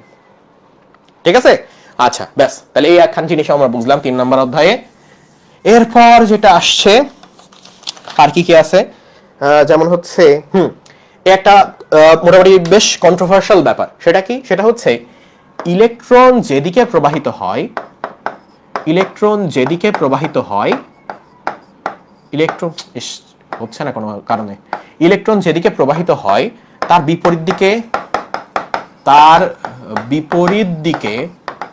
বিপরীত দিকে ইলেকট্রিসিটি বা বিদ্যুৎ প্রবাহিত হয়। কি বললাম? ইলেকট্রন যেদিকে প্রবাহিত হয় তার বিপরীত দিকে ইলেকট্রিসিটি প্রবাহিত হয়। বিষয়টা কিরকম? মনে করো কোন একটা বর্তনীতে, ভালো করে খেয়াল করে দেখো, এইদিকে হচ্ছে নেগেটিভ, এদিকে হচ্ছে পজিটিভ। হ্যাঁ, এখানে এরকম একটা চার্জ আছে, এই দিক থেকে এই দিকে কি প্রবাহিত হচ্ছে বলতো? ইলেকট্রন প্রবাহিত হচ্ছে। তাহলে বিদ্যুৎ প্রবাহিত হবে কিন্তু এই দিকে। অর্থাৎ ইলেকট্রন প্রবাহের দিক যদি এই দিকে হয়, তার ঠিক অপোজিট দিকে হবে হচ্ছে ইলেকট্রিসিটি বা বিদ্যুৎ প্রবাহের দিক। এটা তোমরা জানো, একদম প্রথমে যখন ইন্টারমিডিয়েটে পড়তে গেছিলা, স্যার এইটা দিয়ে তোমাদের স্থির তড়িৎ শুরু করছিল, এই কথাটা দিয়ে। জানো না? অনেক আগে থেকেই জানো। সেই কথাটাকে তপন স্যার কিভাবে বলছে যে ইলেকট্রন তো নেগেটিভ চার্জ, এবং যেই দিকে ইলেকট্রন তার বিপরীত দিকে, তাহলে আমি এক কাজ করি, আমি পজিটিভ চার্জ দিয়ে প্রকাশ করি। বললেন পজিটিভ চার্জ যেই দিকে প্রবাহিত হয়, বিদ্যুৎ সেই দিকে প্রবাহিত হয়। নেগেটিভ যেই দিকে তার অপোজিটে বিদ্যুৎ, উনি বলতেছে পজিটিভ যেই দিকে সেই দিকেই বিদ্যুৎ। বুঝছো? এইভাবে চেঞ্জ করছে, জাস্ট, আর কোনো কিছু না। এই একটা বললা। আবার ধরো পারদ সম্পর্কে একটা তথ্য দেখলাম এই চলতড়িতে আছে, সেটা হচ্ছে যে পারদ যদি পারদ কিন্তু সামান্য তাপমাত্রাতেই আমার দেখা যায় যে লম্বা হয়ে যায় বা বেড়ে যায়। ওর তাপমাত্রিক ধর্মই তো ওর হচ্ছে দৈর্ঘ্য যেটা। তো দেখা যায় যে 4.2 কে, দেখো 4.2 কে অর্থাৎ 4.2 কেলভিন, হ্যাঁ, এত তাপমাত্রার নিচে এত তাপমাত্রার নিচে যখন 4.2 কেলভিনের নিচে চলে যাওয়া যায়, পারদকে যদি 4.2 কেলভিনের নিচে নেওয়া যায়, তাহলে দেখা যায় পারদের রোধ শূন্য হয়ে যায়। পারদের রোধ কি হয়ে যায় বলো? শূন্য হয়ে যায়। একটা জিনিসের মধ্যে রোধ শূন্য, তার মানে তার মধ্যে তড়িৎ প্রবাহে কোনো বাধা নাই। তাহলে সে এখন কোন ধরনের পরিবাহী? অতি পরিবাহী। তার মানে আমি বলতে পারবো যখন 4.2 কেলভিনের নিচে চলে যায় পারদের তাপমাত্রা, পারদের রোধ শূন্য হয়ে যায়, ফলে পারদ অতি পরিবাহিতা প্রদর্শন করে। কি প্রদর্শন করে? অতি পরিবাহিতা। পারদের কি দেখা যায় বলো? অতি পরিবাহিতা দেখা যায়। পারদের কি দেখা যায় বলো? অতি পরিবাহিতা দেখা যায়। ঠিক আছে, এই একটা তথ্য আমরা দেখলাম। আচ্ছা, আরেকটা ব্যাপার হচ্ছে, একটু আগে অ্যামিটার নিয়ে কথা বলছিলাম, বলো তো শান্ট আমরা কোথায় ব্যবহার করব? গ্যালভানোমিটার, ভোল্টমিটার নাকি অ্যামিটার? এই কমেন্ট করো। শান্ট আমরা কোথায় ব্যবহার করব? গ্যালভানোমিটারে, ভোল্টমিটারে নাকি অ্যামিটারে? শান্ট কোথায় ব্যবহার করতে হবে? শান্ট, এই যে আমরা শান্ট ব্যবহার করি না, আমরা জানি যে ফিউজ বলে যে ব্যাপারটা আছে, এটাও একটা সেফটি মেজার, শান্টও একটা সেফটি মেজার। তো শান্টটা কোথায় ব্যবহার করা হয় বলো তো? তোমরা অলরেডি ওটা পড়ছো যে গ্যালভানোমিটার ইউজ করা হয়, বিশেষ করে গ্যালভানোমিটারের মধ্যে যে অ্যামিটারটা আছে, শান্ট গ্যালভানোমিটার, কারণ দেখছো শান্ট গ্যালভানোমিটারের সূত্রই তো পড়ছো, তাই না? তাহলে শান্ট গ্যালভানোমিটারে ব্যবহার করা হয়। তবে ভোল্টমিটারের থেকে গ্যালভানোমিটারের মধ্যে যে অ্যামিটার অংশটা, সেই অ্যামিটারে কিন্তু শান্টটা বেশি ব্যবহার করা হয়। ঠিক আছে, বোঝা গেছে ব্যাপারটা? আচ্ছা, ব্যাস। আর কি কি তথ্য আছে আমি একটু দেখি। সেটা হচ্ছে মিটার ব্রিজ। এই বলো, মিটার ব্রিজ দিয়ে কি নির্ণয় করা হয়? একদম দেখি, যে বলতে পারবে তার নাম পড়বো, তারে বীর বেশে সাজাইতে হবে আজকে। বলো, মিটার ব্রিজ যেটা, এটা দিয়ে কি নির্ণয় করা হয়? মিটার ব্রিজ, বলো, মিটার ব্রিজ দিয়ে কি নির্ণয় করা হয়? মিটার ব্রিজ দিয়ে কি নির্ণয় করা হয়? এই তো অলরেডি কিন্তু একজন উত্তর দিয়ে ফেলছে। পোস্ট অফিস বক্স দিয়ে অজানা রোধ নির্ণয় করা হয়। পোস্ট অফিস বক্স, চিন্তা করে দেখো, মনে রাখবা এইভাবে। পোস্ট অফিসে কি বলে যে ভালো আছি, ভালো থেকো, আকাশের ঠিকানায় চিঠি লেখো। আকাশ কোনো ঠিকানা হইল না, তাহলে ঠিকানা তুমি জানো না। তাহলে যেহেতু তুমি চিঠি লিখবা পোস্ট অফিসে, তাহলে যখন বলবে অজানা রোধ, ঠিকানা যেমন জানো না, রোধটাও তুমি জানো না, তাহলে সেই অজানা রোধ নির্ণয় করার জন্য তোমার পোস্ট অফিস বক্স, এটা না? তাহলে তুমি আমাকে বলো যে আমি মিটার ব্রিজ দিয়ে কি নির্ণয় করি? আপেক্ষিক রোধ। মিটার ব্রিজ দিয়ে কি নির্ণয় করি বলো? আপেক্ষিক রোধ নির্ণয় করি। বোঝা গেছে? যেটাকে রোধাঙ্ক বলা হচ্ছে, আপেক্ষিক রোধ। তাহলে এখন আমার ব্যাপার হচ্ছে যে মিটার ব্রিজ একটা ব্যাপার আছে, এইটা আমাদের ইসাক স্যারের বইতেও আছে, বাট ওইভাবে স্পষ্ট করে নাই। তপন স্যার এইটা আবার বলছে, আমি জানি না এটার কি কাজ, তারপরও যেহেতু আছে সেখানে বলবো যে মিটার ব্রিজে যে আমার আপেক্ষিক রোধ নির্ণয় করা হয়, এখানে তিনটি কপার ওয়্যার ব্যবহার করা হয়। তিনটি কপার ওয়্যার, বাংলা করে দিই, তামার তার ব্যবহৃত হয়। দেখো কি বললাম, মিটার ব্রিজ যেটা আছে এখানে তিনটা কপার ওয়্যার বা তিনটা তামার তার ব্যবহার করা হয়। কয়টা বলো? তিনটা। কয়টা বলো? তিনটা তামার তার ব্যবহার করা হয়, এই একটা তথ্য আছে। হ্যাঁ, আর পোস্ট অফিস বক্স দিয়ে তো বললাম অজানা রোধ। এই জিনিস কিন্তু ভুল হওয়ার কথা না। অজানা রোধ কিভাবে মনে রাখতে হয় এবার তো বুঝাই দিছি, আশা করি আর কোনোদিন ভুল হবে না। ঠিক আছে, আচ্ছা, ব্যাস, তাহলে এই দিয়ে আমাদের 3 অধ্যায় শেষ। আমি শুধু আফসোস করতেছি যে আসলে এই অধ্যায়গুলো যদি এত দ্রুত শেষ করা যাইতো, জীবনে আর কোনো দুঃখ থাকতো না। তাহলে দেখো 4 নাম্বার অধ্যায় চলে আসো। 4 নাম্বার অধ্যায় কি? তড়িৎ প্রবাহের চৌম্বকক্রিয়া ও চুম্বকত্ব। 4 নাম্বার অধ্যায় তড়িৎ প্রবাহের চুম্বকক্রিয়া ও চুম্বকত্ব। খুঁজলাম প্রচুর, আমি অধ্যায় থেকে সম্ভবত খুঁজে পাই নাই। কিছু পাই নাই। আমি 4 অধ্যায় থেকে একটা এক্সট্রা ইনফরমেশন আমি তপন স্যারের বই থেকে পাই নাই। তোফাজ্জল স্যারের বইতে আমি খুঁজছিলাম, তোফাজ্জল স্যারের বইতে নাই। তবে 4 অধ্যায় একটা বিশেষ সতর্কতা দেই, সেটা হচ্ছে 4 অধ্যায়ে তোমার তপন স্যারের অনুশীলনী মাস্ট।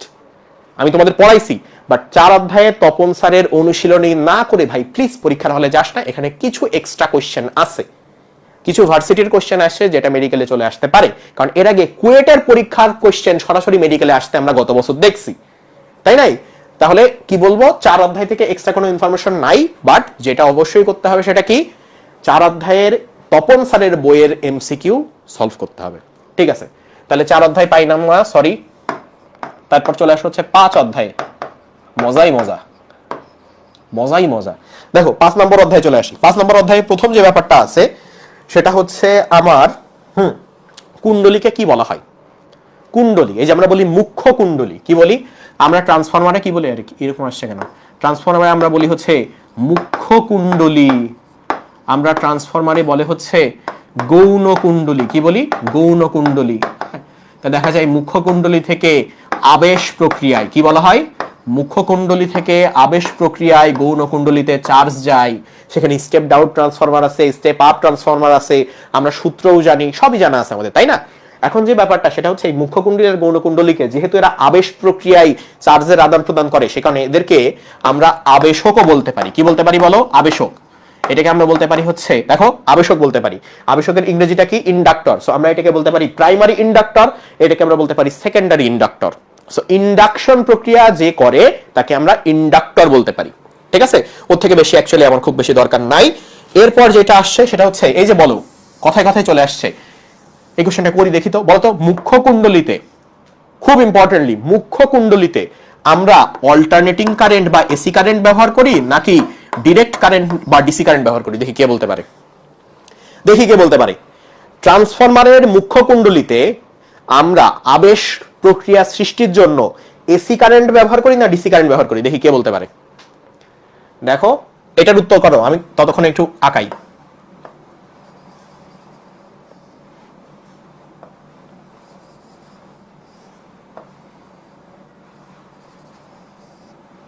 দেখি দ্রুত দ্রুত।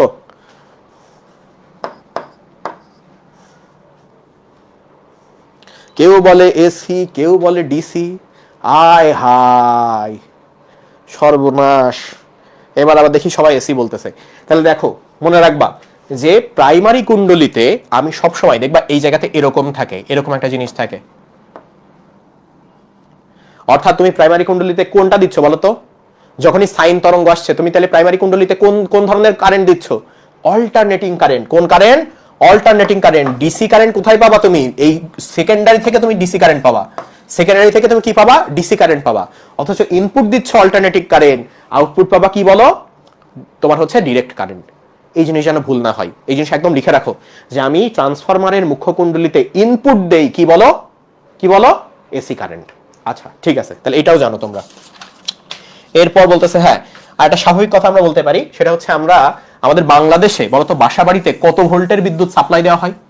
বলো, বাসা বাড়িতে, বাসা বাড়িতে, বাসা বাড়িতে কত ভোল্টের বিদ্যুৎ সাপ্লাই দেয়? কত ভোল্টের বিদ্যুৎ সাপ্লাই দেয়? বাসা বাড়িতে কত ভোল্টের বিদ্যুৎ সাপ্লাই দেয়? বলো, বাসা বাড়িতে কত ভোল্টের বিদ্যুৎ সাপ্লাই দেয়? বলতে পারবা? দেখি কে আগে আনসার দেয় দেখি। 220 ভোল্ট। গুড। তাহলে বাসা বাড়িতে কিন্তু 220 ভোল্টের বিদ্যুৎ সাপ্লাই দেওয়া হয়, কিন্তু অনেক দেশে কিন্তু 220 ভোল্ট সাপ্লাই দেওয়া হয় না, এর থেকে বেশি সাপ্লাই দেয়। হ্যাঁ, আচ্ছা বলো তো বাসা বাড়িতে কত হার্জ, এটা দেখি আনসার করতে পারে কিনা। বাসা বাড়িতে কত হার্জ বিদ্যুৎ সাপ্লাই দেয়? বাসা বাড়িতে যে বিদ্যুৎ সাপ্লাই দেওয়া হয় সেটার কম্পাঙ্ক কত, হার্জ কত, বলো, এটা বলতে পারে কিনা। এটাও আছে কিন্তু, এটা তো তপন স্যারের বইতে আছে। দ্রুত দ্রুত দ্রুত দ্রুত বলো, বাসা বাড়িতে কত হার্জ, কত কম্পাঙ্কের বিদ্যুৎ সাপ্লাই দেওয়া হয়? বলতে পারবা যে কোনো একজন? দ্রুত। এই তো একজন আনসার করে ফেলছে। কে আনসার করছে দেখি আগে? এ এম রিয়াদ আনসার করছে। গুড। 50 হার্জ। কত হার্জ বলো? 50। দেখছো, তাইলে অনেকেই কিন্তু এই শুধু 220 ভোল্ট পর্যন্ত জেনে বসেছিল, বাট 50 হার্জের বিদ্যুৎ যে এটা অনেকে জানতা না।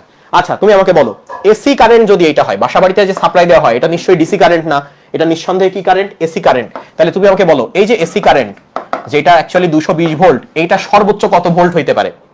বাসা বাড়িতে আমি 220 ভোল্ট সাপ্লাই দিলাম, বাট মাঝে মাঝে বাসা বাড়িতে এমন হয় না কোনো কারণে কারেন্টের ইনফ্লো বেশি হয়ে গেছে, যন্ত্রপাতি নষ্ট হয়ে গেছে, বলতো এসি কারেন্টের যেটা 220 ভোল্ট, এটা শীর্ষ মান বা সর্বোচ্চ মান কত হইতে পারে? দেখি, এটা বইতে আছে, সরাসরি বইতে আছে, মনে আছে কিনা একটু জাস্ট আমি চেক করে দেখি। দ্রুত দ্রুত। বাসা বাড়িতে এই যে 220 ভোল্টের বিদ্যুৎ আমি বললাম, এই 220 ভোল্টের বিদ্যুৎ কত পিকে যাইতে পারে? গুড। কে আগে উত্তর করছে? আগে উত্তর করছে হচ্ছে ইস্পা, তাসনিম ফাতেমা ইস্পা। এরপর সোনিয়া আক্তার উত্তর করছে কত বলো? 311। কত? 311 ভোল্ট। কারণ তুমি জানো এসি কারেন্টের 3টা মান থাকে, তার মধ্যে শীর্ষ মান 311 যাইতে পারে। শীর্ষ মান কত যাইতে পারে বলো? 311 যাইতে পারে। ঠিক আছে, তাহলে এসি কারেন্টের ক্ষেত্রে কিন্তু এটা। কিন্তু যদি তোমাকে বলা হয় যে 220 ভোল্টের ডিসি কারেন্ট দিলাম, এর শীর্ষ মান কত? 220 ভোল্টের শীর্ষ মানও 220 ভোল্ট, স্থির মান বা গড় মানও 220 ভোল্ট, ওর কোনো চেঞ্জ হবে না। বুঝা গেছে ব্যাপারটা? আচ্ছা, তাহলে 3 নম্বর অধ্যায় থেকে আর কি কিছু আছে? নাই। তাহলে 3 নম্বর অধ্যায় আমার শেষ। 3 নাকি কত নম্বর অধ্যায় পড়াচ্ছিলাম? কত নাম্বার? হাই হাই 5 নাম্বার অধ্যায় পড়াচ্ছিলাম। হাই হাই তাই বলি। আচ্ছা এবার 6 নাম্বার অধ্যায়ে যাব। অধ্যায় 6 জ্যামিতিক আলোক বিজ্ঞান। এই অধ্যায় থেকে বোধহয় কিছু খুঁজে পাই নাই, দেখেই তো একটু। 6 নাম্বার অধ্যায় থেকে আচ্ছা একটা জিনিস পাইছি, বাট এটা তোমরা জানো। এই জিনিসটা এই জন্য দিছি যে তোমাদের যাতে কনফিউশনটা দূর হয়। সেটা কি, যে যখন তুমি বাস্তব বিম্বের কথা বলবা, যখন তুমি কি বলবা বাস্তব বিম্ব। বাস্তব বিম্ব মানে কি? বাস্তব বিম্ব মানে হচ্ছে যেখানে আসলেই আলো দুইটার প্রকৃতপক্ষে মিলন হয়েছে, আলো দুইটার প্রকৃতপক্ষে মিলন হয়েছে, সেটাকে বলা হয় বাস্তব বিম্ব। এবং মনে রাখবা বাস্তব বিম্ব সবসময় উল্টো হয়, যেটা উল্টো না তুমি নিঃসন্দেহে জেনে রাখো যে ওটা অবাস্তব বিম্ব। বাস্তব বিম্ব কি হয় বলো? সবসময় উল্টো হয়। এই একটা জিনিস জানলা। এখন আমার জানার বিষয় বাস্তব বিম্ব কিসে কিসে তৈরি করা সম্ভব, কোন দর্পণে এবং কোন লেন্সে। তাহলে তুমি জানো যে বাস্তব বিম্ব কোন জায়গাতে তৈরি করা যায় বলো তো? অবতল দর্পণে বাস্তব বিম্ব তৈরি করা যায়। অবতল দর্পণে। হাইরে লেখা ওঠে না কেন, কলমের মতো অবস্থা শুরু হইল। কোন দর্পণ বলো? অবতল দর্পণে বাস্তব বিম্ব তৈরি করা যায়। আর উত্তল লেন্সেও কিন্তু বাস্তব বিম্ব তৈরি করা যায়। কোন লেন্স বলো? উত্তল লেন্সেও বাস্তব বিম্ব তৈরি করা যায়। তাহলে কি বললাম? অবতল দর্পণেও বাস্তব বিম্ব তৈরি করা যায়, উত্তল লেন্সেও বাস্তব বিম্ব তৈরি করা যায়। মজার ব্যাপার হচ্ছে যে ভাই এই অবতল দর্পণ এবং উত্তল লেন্সে অবাস্তব বিম্বও তৈরি করা যায়। অবাস্তব বিম্ব তৈরি করা যায়। তার মানে যদি তোমাকে কেউ জিজ্ঞাসা করে অবাস্তব বিম্ব যেটা আসলে সোজা হয় সেটা কোন কোন দর্পণ কোন কোন লেন্সে তৈরি করা যায়, তুমি বলবা সব দর্পণ। কি বলবা? সব দর্পণ সব লেন্স। সব দর্পণ সব লেন্স, সকল দর্পণ সকল লেন্সে অবাস্তব বিম্ব তৈরি করা যায়, ইনক্লুডিং অবতল দর্পণ উত্তল লেন্স। বাট অবতল দর্পণ এবং উত্তল লেন্সের বিশেষ কিছু জায়গায় শুধুমাত্র আমার কি হয় বলো? বাস্তব বিম্ব তৈরি করা যায়। ঠিক আছে? এই মনে আছে না এই জিনিসটা? এই তো মনে আছে। আর কয়েকটা এক্সট্রা ইনফরমেশন দেখলাম ম্যাথের মধ্যে আবার তপন স্যার হচ্ছে গুজে দিছে। এর মধ্যে একটা ইনফরমেশন তোমার 2017 সালের আসছিল। তো আমি এখানে চান্স নিতে পারতেছি না, সুতরাং এই ইনফরমেশনগুলো আমার পড়ানো লাগবে। সেটা হচ্ছে যেমন ধরো এ দিয়ে এআর, হ্যাঁ এ ডাব্লিউ এ মিউ ডাব্লিউ, তার মানে হচ্ছে বায়ুর সাপেক্ষে পানির। তো বায়ুর সাপেক্ষে পানির প্রতিসরাঙ্ক এটা অনেকের মুখস্থ 1.33, জানো না? এই প্রতিসরাঙ্ক কিন্তু একের থেকে কম হয় না, প্রতিসরাঙ্ক একের থেকে কম হয় না। তো এ মিউ ওয়াটার তার মানে বায়ুর সাপেক্ষে পানির প্রতিসরাঙ্ক 1.33। আবার হচ্ছে বায়ুর সাপেক্ষে কাচে, তার মানে এ মিউ জি, এ দিয়ে এয়ার জি দিয়ে গ্লাস, তার মানে বায়ুর সাপেক্ষে কাচের প্রতিসরাঙ্ক হচ্ছে 1.5। বায়ুর সাপেক্ষে কাচের প্রতিসরাঙ্ক কত? 1.5। আরেকটা আছে হচ্ছে পানির সাপেক্ষে কাচের, তাহলে পানিকে ডাব্লিউ দিয়ে প্রকাশ করলাম আর কাচকে জি দিয়ে, তার মানে পানির সাপেক্ষে কাচের প্রতিসরাঙ্ক এটা কত দেখো? 1.127। ঠিক আছে? এই মানগুলো জাস্ট একবার করে দেখতে হবে। তো এটা তো একটা সাপেক্ষে আরেকটার। পরম প্রতিসরাঙ্ক বলে একটা ব্যাপার আছে না, যে কোন একটা পদার্থের তার নিজস্ব প্রতিসরাঙ্ক বা শূন্য মাধ্যমের তুলনায় বা শূন্য মাধ্যমের সাপেক্ষে তার প্রতিসরাঙ্ক কত। তো এই পরম প্রতিসরাঙ্ক কয়েকটা আছে, যেমন হচ্ছে কেরোসিন। কেরোসিন কি দিয়ে প্রকাশ করব? কে দিয়ে প্রকাশ করি। তো মিউ কে, হ্যাঁ, বা কেরোসিনের পরম প্রতিসরাঙ্ক। কেরোসিন লিখে দিই, কেরোসিন, কেরোসিনের পরম প্রতিসরাঙ্ক এটা হচ্ছে আমার 1.44। 1.44। আরেকটা আছে হচ্ছে আমার পানির প্রতিসরাঙ্ক, এটা পানির পরম প্রতিসরাঙ্ক, ডাব্লিউ দিয়ে প্রকাশ করলাম 1.33। সো এই যে কয়েকটা র্যান্ডম মান আছে ভাই, একটুখানি দেখিস। এজন্যই বলতেছি দেখতে, যে যারা এক্সামিনাররা কোশ্চেন করে অনেকের এদের মাথা ঠিক নাই, সত্যি কথা। এরা অনেক সময় ভাবেও না, সেই কারণেই প্রত্যেকবারে 100টা এমসিকিউ ভাই তোরা বানাবি, এর মধ্যে দেখা যায় 2-3টা ভুল। এমন কোনো বার নাই যে এমসিকিউতে ভুল নাই। তাহলে নিশ্চয়ই যারা কোশ্চেন করতেছে তাদের কোনো একটা ল্যাকিংস আছে, বা কোনো এক জায়গায় ঘাটতি আছে, বা কোনো এক জায়গায় দুর্বলতা আছে, রেসপন্সিবিলিটির একটা ঘাটতি আছে। তো কিছু কিছু জায়গায় আনসার করে বের হয়ে আসতে হইলে আমাকে এই তথ্যগুলো জানা লাগবে। ঠিক আছে? পারবা? আচ্ছা, আশা করি পারবা। আর কিছু কিছু জিনিস শেষের দিকে দেখলাম স্যার কয়েকটা কথা লিখছে, যদিও এগুলো আবার ইসাক স্যারের বইতেও আছে। যেমন হচ্ছে পূর্ণ আভ্যন্তরীণ প্রতিফলন, এটা কোন কোন জায়গায় হইতে পারে। তো দেখো এটা আমি আমার ক্লাসে লিখে দিয়েছিলাম, বাট তোমাদের জন্য আমি লিখি। সেটা হচ্ছে পূর্ণ আভ্যন্তরীণ প্রতিফলন। হ্যাঁ, পূর্ণ আভ্যন্তরীণ, তুমি জানো যে এটা কখন হয়? ঘন মাধ্যম থেকে হালকা মাধ্যমে আসার সময়, তাই না? তাহলে পূর্ণ আভ্যন্তরীণ প্রতিফলন এটা কোন কোন জায়গায় হয় দেখো। প্রথমত এটা হইতে পারে হচ্ছে নিমজ্জিত টেস্ট টিউবে। কি টেস্ট টিউব বলো? নিমজ্জিত, তার মানে পানিতে নিমজ্জিত বা অন্য কোনো মাধ্যমে নিমজ্জিত টেস্ট টিউব। হ্যাঁ, এর মধ্যে আমার পূর্ণ আভ্যন্তরীণ প্রতিফলন হইতে পারে। আবার মনে করো হচ্ছে পানি পূর্ণ গ্লাস। কোনটা মনে করো? পানি পূর্ণ গ্লাস, এর মধ্যেও কি হইতে পারে? আমার পূর্ণ আভ্যন্তরীণ প্রতিফলন হইতে পারে। তারপর মনে করো যে ডায়মন্ড বা হীরক, হীরকের যে উজ্জ্বলতা, হ্যাঁ, সেই হীরকেও আবার পূর্ণ আভ্যন্তরীণ প্রতিফলন হইতে পারে। আর মরুভূমিতে যে মরিচিকাটা হয়, হ্যাঁ, এটাকে অনেক সময় দেখা যায় উপরের দিকেও মরীচিকা হয়, নিচের দিকে মরীচিকা হয়। সো নিম্ন ও হচ্ছে উচ্চ, নিম্ন ও উচ্চ উভয় ধরনের যে মরীচিকা, কি বলো, মরীচিকা। হ্যাঁ, এই মরীচিকাতেও কি বলি আমি, পূর্ণ আভ্যন্তরীণ প্রতিফলন পাবো। মরীচিকাতে কি পাবো বলো, পূর্ণ আভ্যন্তরীণ প্রতিফলন পাবো। ঠিক আছে, বোঝা গেছে? আচ্ছা, ব্যাস। তাহলে এই যে মোটামুটি আমার এই তথ্যগুলো এক্সট্রা আছে স্যারের বইতে, যদি আমি ক্লাসে অ্যাকচুয়ালি দেখাই দিয়েছিলাম, এর থেকে বেশি আমার মনে হয় না আর দরকার পড়বে। এবার চলে আসো হচ্ছে 7 নাম্বার অধ্যায়ে। অধ্যায় 7-এ চলে আসো, ভৌত আলোক বিজ্ঞান। ভৌত আলোক বিজ্ঞান। তাহলে ভৌত আলোক বিজ্ঞানে অ্যাকচুয়ালি কি কি আছে আমি একটুখানি দেখি। প্রথম হচ্ছে ভৌত আলোক বিজ্ঞানে ইথার নামক একটা বস্তুর কথা বলছিল, মনে আছে? মাইকেলসন মর্লি যেটাকে প্রমাণ করলো যে ইথার একখান ভাওতাবাজ জিনিস। ইথার বলে অ্যাকচুয়ালি এই পৃথিবীতে কিছু নাই, মাইকেলসন মর্লি না ধর্মী পরীক্ষাতে। তো ইথার যখন নিয়ে আসা হয়েছিল, ইথারের কি বৈশিষ্ট্য বলা হয়েছিল বলতো? এইটা আমাদের একটু জানা দরকার, যে সমগ্র মহাবিশ্ব ইথার নামক একটা বস্তু, যেই বস্তুকে আমরা দেখতে পারি না, তাতে নিমজ্জিত। তো ইথারের কোনো বৈশিষ্ট্য তারা বলে নাই, যদিও এটা একটা মিথ্যা জিনিস।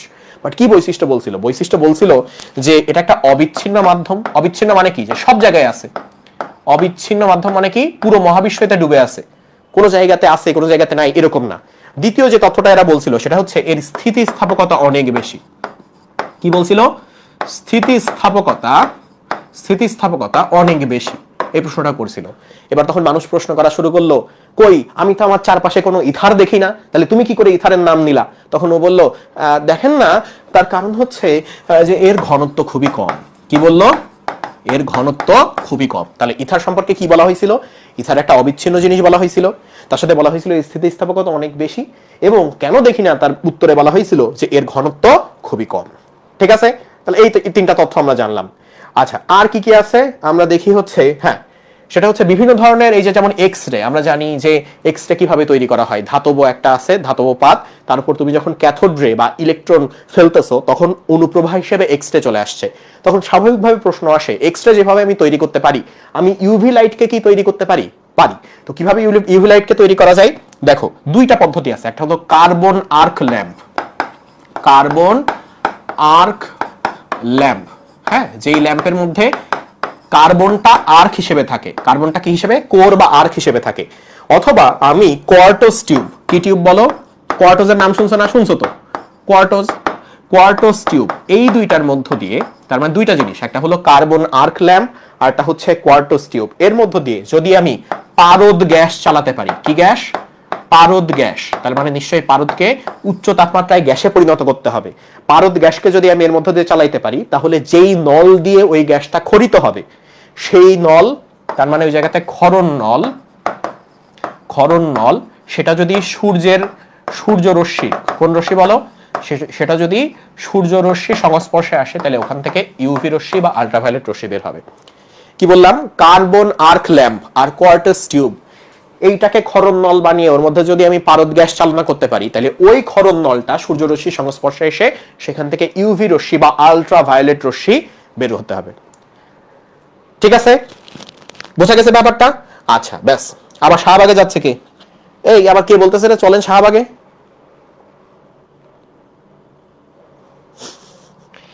আচ্ছা, ঠিক আছে। এরপর আবার কি আছে? এরপর একটা আছে হচ্ছে প্লাটিনাম সম্পর্কে। দেখো, তোমার মনে হইলো যে অনেকগুলো ধাতুকে তুমি একসাথে রাখলা, অনেকগুলো মেটাল তুমি পাশাপাশি রাখলা, তুমি বললা যে আমি সবগুলো মেটাল সেম অ্যামাউন্টে আছে মনে করো। তোমাকে বলা হইলো যে তুমি 1 ঘন্টা ধরে মেটালগুলোকে এই রোদের নিচে রেখে দিবা। তুমি আমাকে বলবা 1 ঘন্টা পর সব থেকে বেশি উত্তপ্ত কোন মেটাল? কোন মেটাল উত্তর হবে জানো? প্লাটিনাম। কোন মেটাল উত্তর হবে? প্লাটিনাম। এখন তুমি বলবা, ভাইয়া কেন প্লাটিনাম? কারণ প্লাটিনাম সূর্য যে রশ্মি আছে সেটা যদি ওর উপর পড়ে, তাহলে প্লাটিনাম সূর্য রশ্মির 98% শোষণ করে।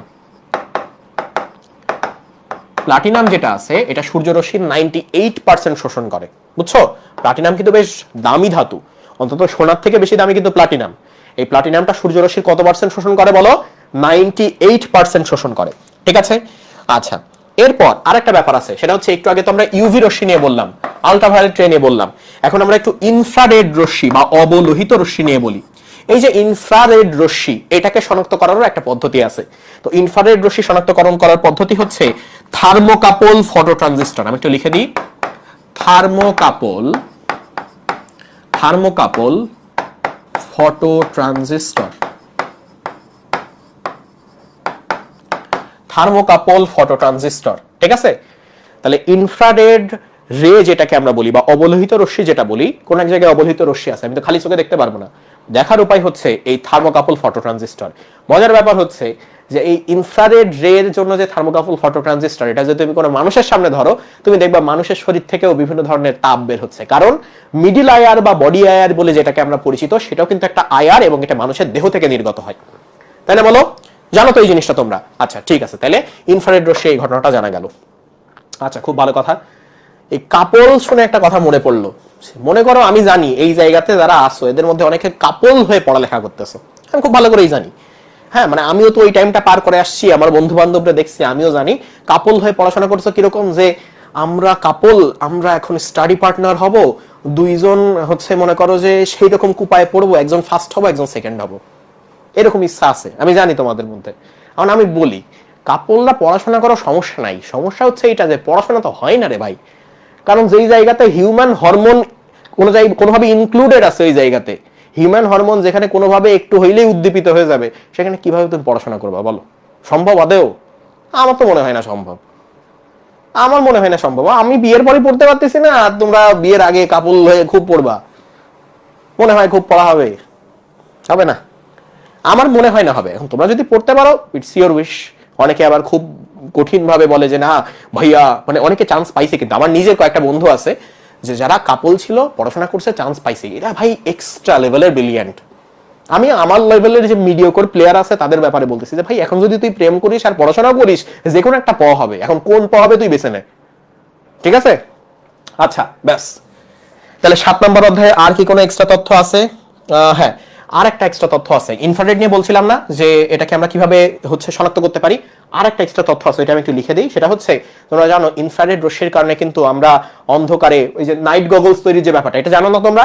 সবাই জানো, বাট এক্সট্রা যেটা আছে আমি একটুখানি লিখে দিই, দাঁড়াও। সেটা হচ্ছে যে আবহাওয়ার পূর্বাভাস। কোনটা বলো? আবহাওয়ার পূর্বাভাস।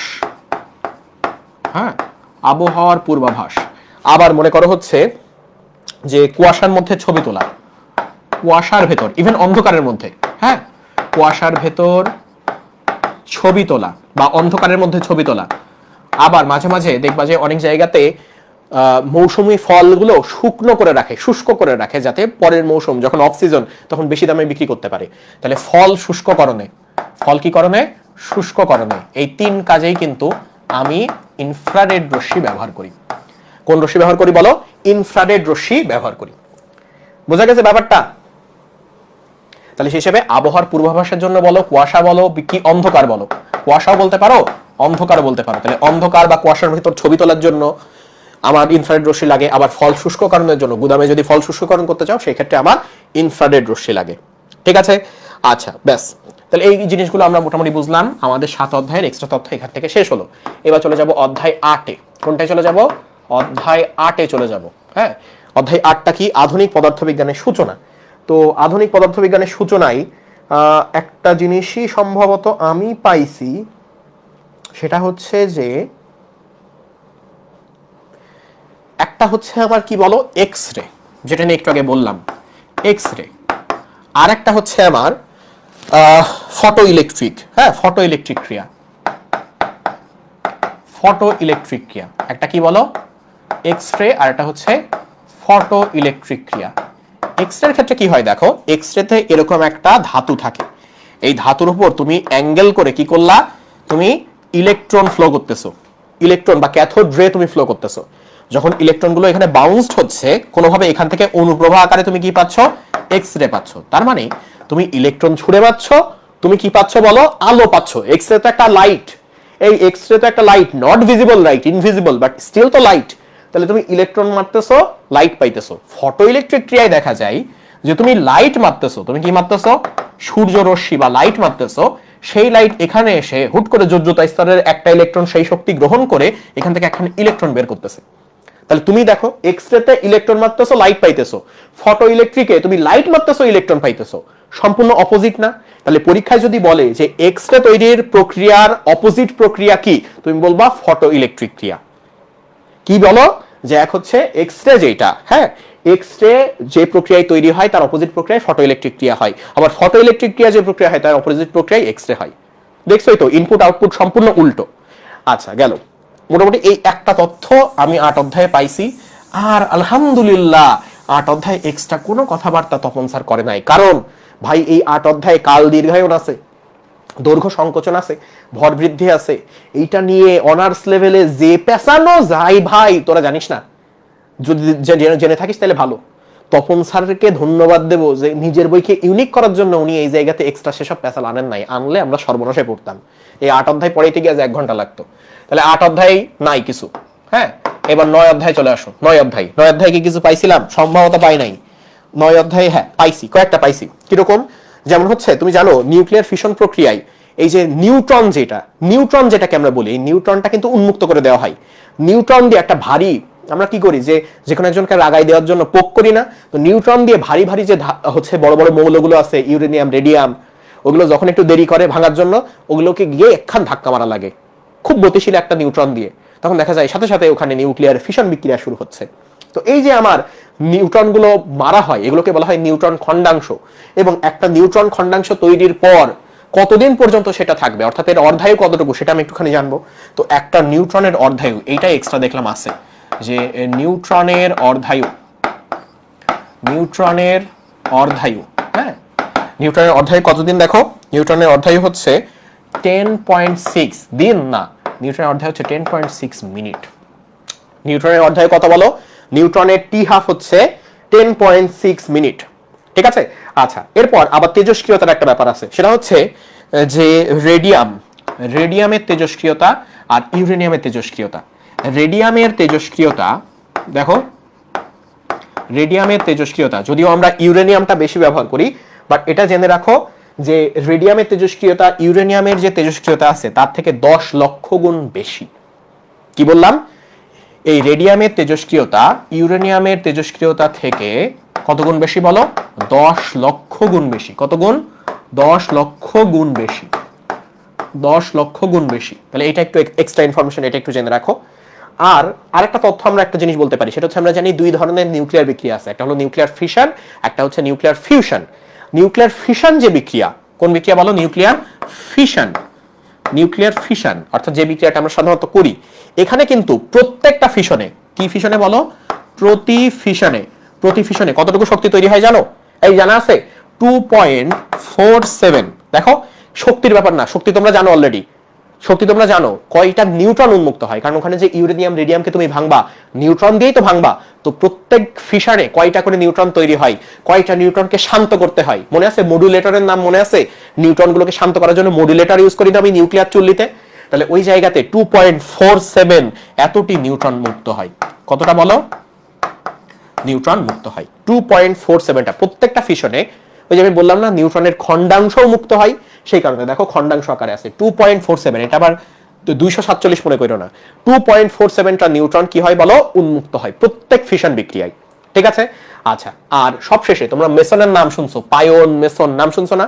তো এই যে মেসন, যেটা মেসনটা কিন্তু হচ্ছে স্থায়ী কণিকা না, অস্থায়ী কণিকা। ইলেকট্রন কিন্তু একটা স্থায়ী কণিকা। তো মেসনের ভর আর ইলেকট্রনের ভর যদি তুমি তুলনা করো, তাহলে তুমি দেখবা যে ইলেকট্রনের, দেখো ইলেকট্রনের ভরের চেয়ে ইলেকট্রনের যে ভর 140 গুণ, এটা হচ্ছে মেসনের ভর। ঠিক আছে? তাহলে ইলেকট্রনের ভরের 140 গুণ হচ্ছে মেসনের ভর। কত গুণ বলো? 140 গুণ। ইলেকট্রনের যে ভর, সেই ভরের 140 গুণ করলে তুমি মেসনের ভর পাবা। এই আমি 9 অধ্যায় থেকে পাইছি, এর থেকে বেশি ইনফরমেশন আমার 9 অধ্যায়ে কালেক্ট করা পসিবল হয় নাই। আচ্ছা ঠিক আছে, এবার চলে আসছে 10 নম্বর অধ্যায়। কোন অধ্যায়? 10, সেমিকন্ডাক্টর এন্ড ইলেকট্রনিক্স। এই অধ্যায় সবথেকে বড় চ্যালেঞ্জ জানো কোনটা? সেটা হচ্ছে আইসিটির ওই যে সংখ্যা পদ্ধতির এক পদ্ধতি থেকে অন্য পদ্ধতিতে যাওয়া, লজিক গেট, কোন জায়গায় কোন ইনপুট দিলে কোন ধরনের আমি আউটপুট পাবো, এই জিনিসগুলো একবার করে মনে রাখা। সো এইটা একবার করে দেখবা, যে করেই হোক একবার করে দেখা লাগবে এই জিনিসটা। এইবার যেটা চলে আসছে, এখান থেকে আমি কি তথ্য পাইছি? একটা তথ্য, সেটা হচ্ছে, আচ্ছা তুমি আমাকে বলো তো এলইডি এর পূর্ণরূপ কি? এলইডি এর পূর্ণরূপ কি দেখি, বলতে পারো কিনা? এলইডি এর পূর্ণরূপ কি দেখি, দ্রুত বলো। আমরা এই যে এলইডি স্ক্রিন টিভির এলইডি স্ক্রিন, এই জায়গার এলইডি স্ক্রিন ইউজ করি না? তাহলে বলো যে এলইডি এর পূর্ণরূপ কি? এলইডি এর পূর্ণরূপ কি বলো? এলইডি এর পূর্ণরূপ কি? দ্রুত দ্রুত দ্রুত। Light emitting diode. গুড। হ্যাঁ, কি বলো? লাইট ইমিটিং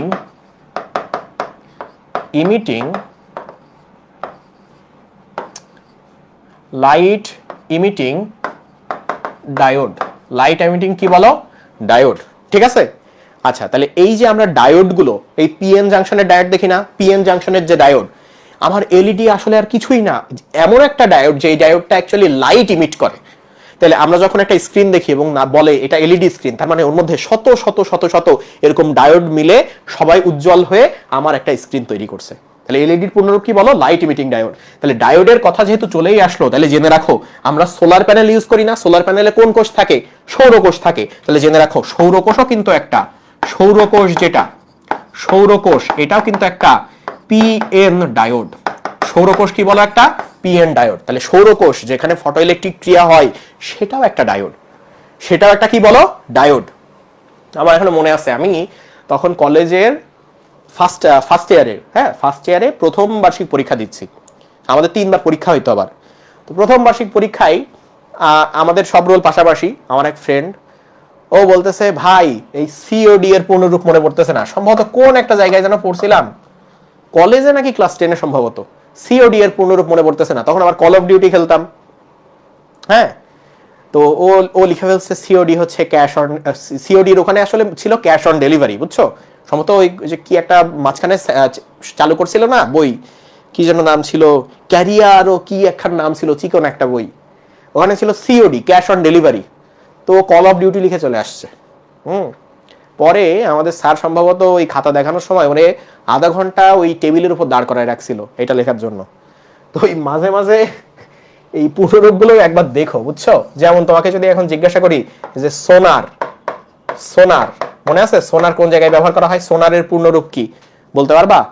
ওই যে আমার হচ্ছে আমরা যে সাবমেরিন গুলো আছে, সাবমেরিন গুলোতে সোনার ব্যবহার করা হয়, কতটুকু হচ্ছে ডেপথ, এই ডেপথ মাপার জন্য সোনারের পূর্ণরূপ কি? এই জিনিসগুলো জানবা, বুঝছো? একটু চলে আসতে পারে, কারণ বিগত পরীক্ষাগুলোতে মেডিকেল অ্যাডমিশন টেস্টে অ্যাব্রিভিয়েশন আসার একটা বড় চল আমরা দেখছি, সুতরাং চলে আসতে পারে, পড়বা একবার করে। আচ্ছা ঠিক আছে, তাহলে আর কি কিছু আছে আমার 10 অধ্যায় থেকে? আলহামদুলিল্লাহ নাই। এবার চলে আসবো সর্বশেষ অধ্যায়। এইবার দেখো কেলো কি করে করে দেখো। তপন স্যার দেখতেছে কোনোভাবেই আমি ইসাক স্যারের থেকে নিজের বই আলাদা করতে পারতেছি না। সো কি করা যায়? জ্যোতির্বিদ্যা যেহেতু একটা ভাস্ট চ্যাপ্টার, আমি জ্যোতির্বিদ্যায় অদ্ভুত অদ্ভুত সব তথ্য ঢুকাই দেব। এবং উনি তাই করছে। ইসাক স্যারের যে তথ্য ঢুকাইছে সেটা উনি ঢুকাইছে, আবার বিভিন্ন অদ্ভুত তথ্য উনি ওর মধ্যে নিয়ে চলে আসছে। তাইলে উনি কি করছে দেখো, হায় রে হ্যাং করছে। আচ্ছা কি কি করছে দেখো, আমি একটু বলি। হ্যাঁ, আমি তথ্যগুলো বলে দেবো, সমস্যা নাই, এক এক করে সব তথ্যই লিখে দেবো। ইসাক স্যার পার পাবে না কোনো ইসাক স্যার, সমস্যা নাই। আচ্ছা এটা যেহেতু কাজ করতেছে, এবার কাজ করার কথা। হ্যাঁ, তাহলে 11 নাম্বার চ্যাপ্টারে আসো, সর্বশেষ অধ্যায় জ্যোতির্বিজ্ঞান। প্রথম যে তথ্যটা উনি দিছেন সেটা হচ্ছে যে একটা প্রোটন, একটি প্রোটন, একটি কি বলো, একটি প্রোটনের জীবনকাল কত? একটি প্রোটনের জীবনকাল, অর্থাৎ একটা প্রোটন কতদিন টিকে থাকবে। তো দেওয়া আছে দেখো, একটা প্রোটনের জীবনকাল তোমার থেকে বেশি, 10^32 বছর। কত বছর? 10^32 বছর। আচ্ছা, দ্বিতীয় একটা তথ্য উনি বলছেন যে পৃথিবীর সাপেক্ষে নক্ষত্রের বেগ কত? পৃথিবীর সাপেক্ষে সূর্যের বেগ কত? কি বললাম? পৃথিবীর সাপেক্ষে, এটা তোমরা জানো অলরেডি, পৃথিবীর সাপেক্ষে সূর্য বা যে কোনো নক্ষত্র এর বেগ কত বলতে পারবা? পৃথিবীর সাপেক্ষে যে কোনো নক্ষত্রের বেগ কত? উত্তরটা হচ্ছে দেখো 30 kilometre per second. Kilometre per second, metre per second আবার বইল না। পৃথিবীর সাপেক্ষে সূর্যের বেগ কত? 30 কিলোমিটার পার সেকেন্ড।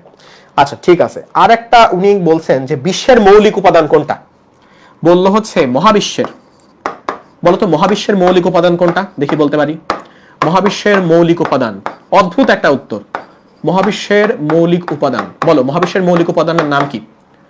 মহাবিশ্বের মৌলিক উপাদানের নাম কি? দ্রুত বলো, মহাবিশ্বের মৌলিক উপাদানের নাম কি?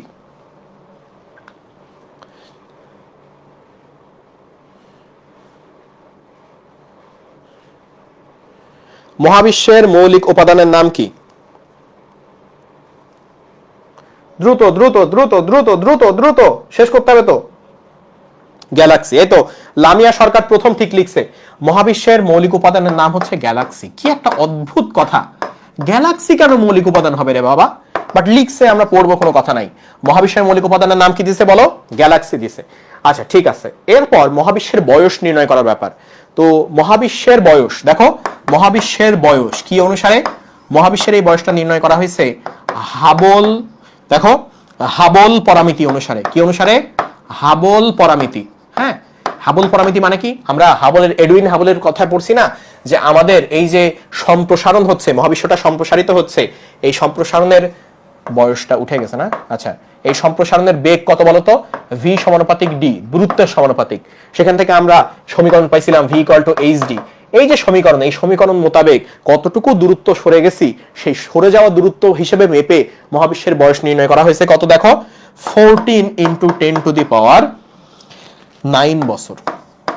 কত বলো? 14 × 10⁹ বছর। 14 × 10⁻, কত বছর বলো? 9 বছর। তাহলে এই আরেকটা তথ্য যোগ হয়েছে। আচ্ছা, এরপর আরেকটা তথ্য যোগ করছে উনি, আমি একটু করি, লিখে দেখি কি তথ্য যোগ করছে। ঠিক আছে, আর কি তথ্য যোগ হয়েছে? উনি বলছেন যে এই মহাবিশ্বে যে শক্তি আছে, এই শক্তির মধ্যে, মোট শক্তির মধ্যে যে শক্তি আমরা দেখতে পারি না, এরকম অদৃশ্য শক্তি। কি শক্তি বলো? আরে বাবা হ্যাং করিস কেন? দেখো, মহাবিশ্বের যে শক্তি আছে এর মধ্যে অদৃশ্য শক্তি। কি শক্তি?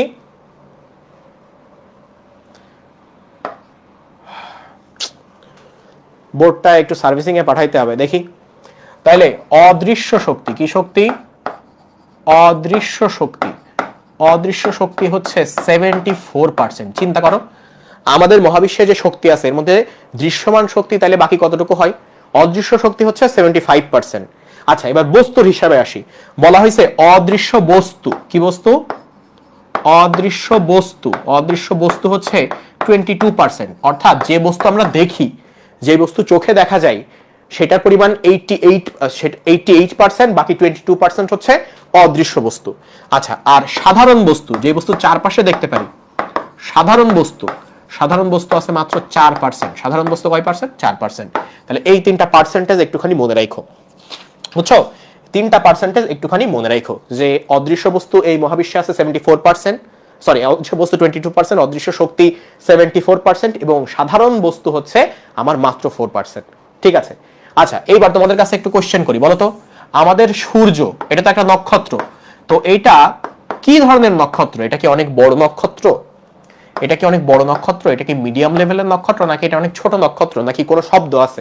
সূর্যকে কোন ধরনের নক্ষত্র বলা হয় জানো? এটা সূর্যকে কোন ধরনের নক্ষত্র বলা হয় জানো? সূর্যকে বলা হয় বামন নক্ষত্র। তার মানে সূর্য অ্যাকচুয়ালি ছোট নক্ষত্র। সূর্যকে কি বলা হয় বলো? বামন নক্ষত্র বলা হয়। ঠিক আছে, তাহলে এই আরেকটা তথ্য জানলে তোমরা। আর কি কি হইতে পারে? আমাদের যে সৌরজগৎ আছে, সৌরজগতে, আমাদের যে সৌরজগৎ আছে, এই সৌরজগতে গ্রহ কয়টা বলো তো? সৌরজগতে গ্রহ কয়টা? ছোটবেলা থেকে পড়ে আসছে, সৌরজগতে গ্রহ হচ্ছে 8টি। কয়টা বলো? সৌরজগতে গ্রহ 8টি। বুধ, শুক্র, পৃথিবী, মঙ্গল, বৃহস্পতি, শনি, ইউরেনাস, নেপচুন। আমি একটু নামগুলো লিখি, কারণ নামগুলো লেখার একটা কারণে প্রয়োজন আছে।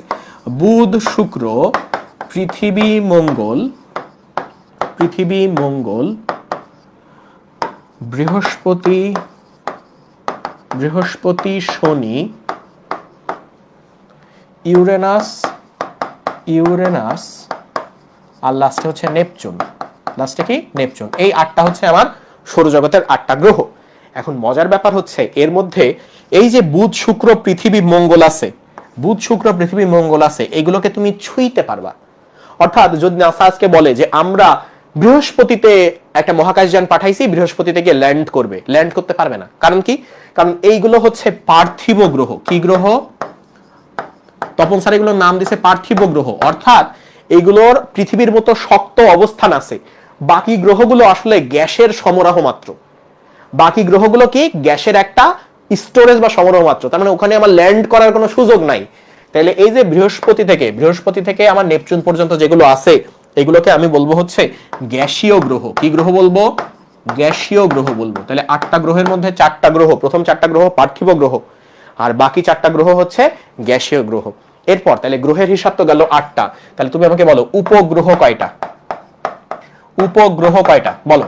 গ্রহ 8টা, উপগ্রহ কয়টা? গ্রহ দেখো, গ্রহ কয়টা বলো? গ্রহ হচ্ছে 8টা, উপগ্রহ কয়টা? দ্রুত দ্রুত, গ্রহ 8টা, উপগ্রহ কয়টা? গ্রহ 8টা, উপগ্রহ কয়টা বলতে পারবা কয়টা মোট? মনে রাখবা এই 8টা গ্রহের মোট 4 8 32, প্রত্যেকটা 4টা করে নাই, আমাদের পৃথিবীতে তো আছে মনে করো একটা চাঁদ, তাই না? তো আমি মনে রাখার জন্য বলতেছি যে 32টি উপগ্রহ আছে। কয়টা উপগ্রহ আছে বলো? 32টি উপগ্রহ আছে। এই সৌরজগতে মোট 32টি উপগ্রহ আছে। পৃথিবীর আছে একটা উপগ্রহ, বৃহস্পতি সব থেকে বেশি উপগ্রহ আছে, জানো তোমরা এই জিনিসগুলো। আচ্ছা, খুব ভালো কথা। এবার কথা হচ্ছে গ্রহের বাইরে আরেক ধরনের গ্রহ আছে যেগুলোকে বলা হয় বামন গ্রহ। কি বলা হয়? বামন গ্রহ। কেন এগুলোকে উপগ্রহ বলা হইলো না বামন গ্রহ বলা হইলো? কারণ এগুলো অ্যাকচুয়ালি কোনো গ্রহকে কেন্দ্র করে ঘোরে না। স্বাভাবিক উপগ্রহের এভারেজ যে সাইজ তার তুলনায় এর সাইজ বড়। আবার এগুলো যে কোনো গ্রহকে কেন্দ্র করে ঘুরবে, নাম উপগ্রহ দেবো, সেটার সুযোগ নাই। এগুলো সূর্যকেই কেন্দ্র করে ঘোরে। তাহলে গ্রহের ন্যূনতম সাইজের সমানও না, আবার দেখা যায় সূর্যকে কেন্দ্র করে ঘুরছে, কোনো গ্রহকে কেন্দ্র করে ঘুরছে না, তাই নাম হয়ে গেছে বামন গ্রহ। তো বামন গ্রহ কয়টা আছে দেখো? বামন গ্রহ আছে 4টা। তার মধ্যে একটার নাম তোমরা জানো, প্লুটো, যেটাকে অ্যাকচুয়ালি অনেক বছর ধরে আমরা নিজেরাই গ্রহ পড়ে আসছি, পরে এটাকে আবার বামন গ্রহ বলা হয়েছিল। প্লুটোর পরে আরেকটা আছে হচ্ছে এরিস। প্লুটোর পর কোনটা আছে? এরিস। প্লুটোর পর আছে হচ্ছে এরিস। আরেকটা গ্রহ আছে মনে করো হচ্ছে, যেটার নাম হচ্ছে ম্যাকি ম্যাকি। এটা আমরা সাইফাইতে পড়ছি, ম্যাকি ম্যাকি, সায়েন্স ফিকশনের বইতে ম্যাকি ম্যাকি এই নামটা থাকে, ম্যাকি ম্যাকি। আরেকটা হচ্ছে আমার সিরেস। আর এটা কি বলো? সিরেস। তাহলে এই যে 4টা নাম আমি পড়লাম, কি কি বলো? প্লুটো, সিরিয়াসটা একটু লিখি, প্লুটো, এরিস, ম্যাকি এবং সিরিয়াস, এই 4টাকে বলা হয় হচ্ছে বামন গ্রহ। এর মধ্যে এরিস যেটা, এটা সব থেকে বড়। এটা কি বলো? সবচেয়ে বড় বামন গ্রহ। সিরিয়াসটা কি, এরিসটা কি বলো? আমার সব থেকে বড় বামন গ্রহ। ঠিক আছে? তাহলে কি কি নাম বললাম? প্লুটো বললাম, এরিস বললাম, ম্যাকি বললাম, আর এটা কি বললাম বলো? আমার সিরিয়াস বললাম। ঠিক আছে? আচ্ছা, আর কি এক্সট্রা ইনফরমেশন আছে? নাই, আর নাই। তাহলে মোটামুটি এই হচ্ছে আমাদের ফিজিক্স সেকেন্ড পেপারের যে তপন স্যার এবং তোফাজ্জল স্যারের এক্সট্রা যে ইনফরমেশন ছিল সেটা। এবং আমার আজকের এই ক্লাসের মধ্য দিয়ে অ্যাকচুয়ালি আমাদের গোল্ড ডিগার্স ব্যাচের ক্লাস গতকাল শেষ হয়েছে এবং তোমাদের সলভার ডাইয়ের ক্লাসও শেষ। বাকি ছিল এইটা, সেটাও আমার শেষ হয়ে গেল। 4টা ক্লাস আছে আমার লস প্রজেক্টে, বাট এগুলো তো অ্যাকচুয়ালি শেষ সময় ক্লাস। সো তোমাদের সাথে অফিসিয়ালি আমার ক্লাস অ্যাকচুয়ালি শেষ। সো অ্যাডমিশন টাইমটাতে তোমাদের অনেকের সাথে কথা হয়েছে, অনেকের বিভিন্ন সমস্যা শুনেছি। এরকমও আছে অনেক সেকেন্ড টাইম আর বাসা থেকে জানে না যে মেডিকেলের জন্য প্রিপারেশন নিতেছে, অথচ তারা খুবই ভালো প্রিপারেশন নিচ্ছে, তাদের রেজাল্ট দেখে বোঝা যাচ্ছে। অনেক ফার্স্ট টাইমার আছে যারা পড়তেছে পারতেছে না, হতাশ হইতেছে, অনেক কাহিনী হচ্ছে। হ্যাঁ, তো তোমরা যে অবস্থানেই থাকো না কেন, পড়াশোনা ভালো হোক, প্রিপারেশন ভালো হোক, খারাপ হোক, একটা জিনিস মনে রেখো যে প্রথমত একটা জিনিসে সফল হওয়ার জন্য নিয়তটা লাগবে। নিয়ত মানে কি? যে আমি যে সফল হব সেটা আগে তোমার মাথায় ধরে রাখতে হবে। তুমি যদি ব্যর্থতার ভয় করো এবং ব্যর্থ হব ভেবে শুরু করো, তুমি জীবনে সফল হইতে পারবা না। খুব একটা মোটিভেশনাল কথার মতো শোনাচ্ছে, বাট এটা বাস্তব কথা। জীবনে কোনোদিন তুমি আমি এখান থেকে 10 কিলোমিটার দৌড়াবো এই কথা বলার পর যদি সন্দেহ করো যে 10 কিলোমিটার দৌড়াইতে পারবো, তো তুমি 5 কিলোমিটার দৌড়াইতে পারবে না। তোমার মোটিভেশনাল কথা বলো আর যাই বলো, আগে মাথায় ধরে রাখতে হবে যে আমার চান্স পাওয়াই লাগবে ভাই। জীবন মরণ যাই হোক না কেন, রোকেয়া সকিনা যেই হাত থেকে মিস হয়ে যাক না কেন, প্রেম হোক না হোক, প্রেম করব কি না করব সেটা ব্যাপার না, আমার ডাক্তার হওয়ার জন্য মেডিকেলে চান্স পাওয়া লাগবে। এটা হবে আমার প্রথম অঙ্গীকার। এটা কি হবে বলো? আমার প্রথম অঙ্গীকার। এরপর আমি পড়াশোনা শুরু করব। পড়াশোনা শুরু করার পর এখনকার যে সিচুয়েশন, অনেক কিছু তোমার বাকি থাকতে পারে, অনেক কিছু নিয়ে কনফিউশন থাকতে পারে। এখন আর বাকি আর কনফিউশন রাখা যাবে না। এখন তোমার ফার্স্ট টার্গেট হচ্ছে যা বাকি সেটাকে ফাঁকি না দিয়ে সেটাকে আমার পড়ে ফেলতে হবে। আমি উদ্ভিদ ছাড়ির তত্ত্ব ভালো পারি না, আমার উদ্ভিদ ছাড়ির তত্ত্ব পড়ে ফেলতে হবে। আমি সমন্বয় নিয়ন্ত্রণ ভালো পারি না, আমার ওইটা পড়ে ফেলতে হবে।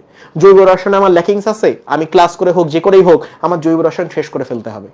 কারণ দেখো, এই 42 দিন কমে যদি তোমার 30-25 এভাবে কমতে থাকে, তখন তত বেশি তুমি আর কিছু না পড়ার সম্ভাবনায় পড়ে যাবা। তখন পরীক্ষায় তুমি এইভাবে হিসাব করে যাবা, জৈব রসায়ন পড়লাম না, তাইলে জৈব রসায়ন থেকে আমি ধরলাম 3-4টা এমসিকিউ আসলো, আমি তাইলে 100 মার্কের পরীক্ষা দেবো না, আমি 97-96 মার্কের পরীক্ষা দেবো। এইরকম ধরে যাইতে যাইতে দেখবা যে তোমার পরীক্ষা হচ্ছে 20 আর 45 মার্কের। তাহলে এই ভুল কি করা যাবে না বলো? করা যাবে না। পরীক্ষায় আমি কোনোটা আনসার করব কি করব না, এইটা তোমার বোর্ড পরীক্ষায় হইতে পারে, বাট এটা কিন্তু মেডিকেল ভর্তি পরীক্ষায় বলার কোনো সুযোগ নাই।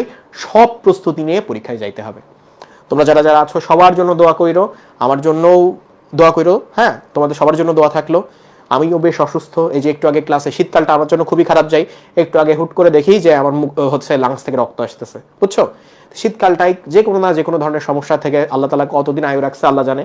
হ্যাঁ, তো সবাই আমার শরীরের জন্য দোয়া কইরো। হ্যাঁ, যেন হচ্ছে অন্তত সুস্থ থাকতে পারি। পরীক্ষাগুলো আমার 8 তারিখ থেকে পরীক্ষা, 8 তারিখ পরীক্ষা, 12 তারিখ পরীক্ষা, তারপর ভাইবা আছে। পরীক্ষাগুলো যেন ভালোভাবে দিতে পারি, সব রিভাইজ করে দিতে পারি। তোমরাও যেমন স্টুডেন্ট, আমিও তেমন স্টুডেন্ট। তোমরা যেমন ফাঁকি দাও, তোমরা যদি মনে করো যে এই যে ক্যামেরার সামনে যে মানুষটা দাঁড়ায় আছে সে একবারে ফাঁকি দেয় না, আরে ভাই আমরাও ফাঁকি দেই। মানুষ তো, মানুষ হিসেবে মানুষের ভুল থাকবে, খুবই স্বাভাবিক। মানুষ হিসেবে আমি এতদিন পড়াইছি, আমার পড়ানোর মধ্যেও কোনো ভুল থাকতে পারে। বাট সব থেকে বড় যে ব্যাপারটা আমার মধ্যে ছিল, সেটা আমি চাই আমার স্টুডেন্টদের মধ্যে থাকুক, যে আমি আমার ভুল স্বীকার করতে জানি, আমি আমার ভুল সংশোধনের চেষ্টা করতে জানি। আমার স্টুডেন্টগুলো তাই করুক। তোমরা এই চেষ্টাটা করো যে এই পুরো অ্যাডমিশন লাইফে এতদিন যে পড়তেছো, তোমার যে ভুলগুলো হয়েছে সেই ভুলগুলো সংশোধন করো, যাতে এই ভুলগুলো তোমার রেজাল্টকে এফেক্ট না করে। ঠিক আছে? তাইলে সবার জন্য দোয়া থাকলো। হ্যাঁ, সবার সাথে আবার কথা হবে ইনশাআল্লাহ। চান্স পেলে হোক কি না পাও, যাই হোক না কেন, কথা বইলো, বুঝছো? কারণ এই যে একটা সম্পর্ক তৈরি হয়ে যায়, শিক্ষক এবং হচ্ছে স্টুডেন্ট সম্পর্ক, হ্যাঁ, টিচার স্টুডেন্ট সম্পর্ক, এটা থাকুক, বজায় থাকুক, সমস্যা না। আমি তো তোমাদের সিনিয়রই, তাই না? সিনিয়র হিসেবে যে কোনো ব্যাপারে ইনশাআল্লাহ নক করবা, হেল্প করার চেষ্টা করব। তাহলে আসি আজকে, ঠিক আছে? আবার লস প্রজেক্টের ক্লাসে দেখা হবে ইনশাআল্লাহ। ঠিক আছে।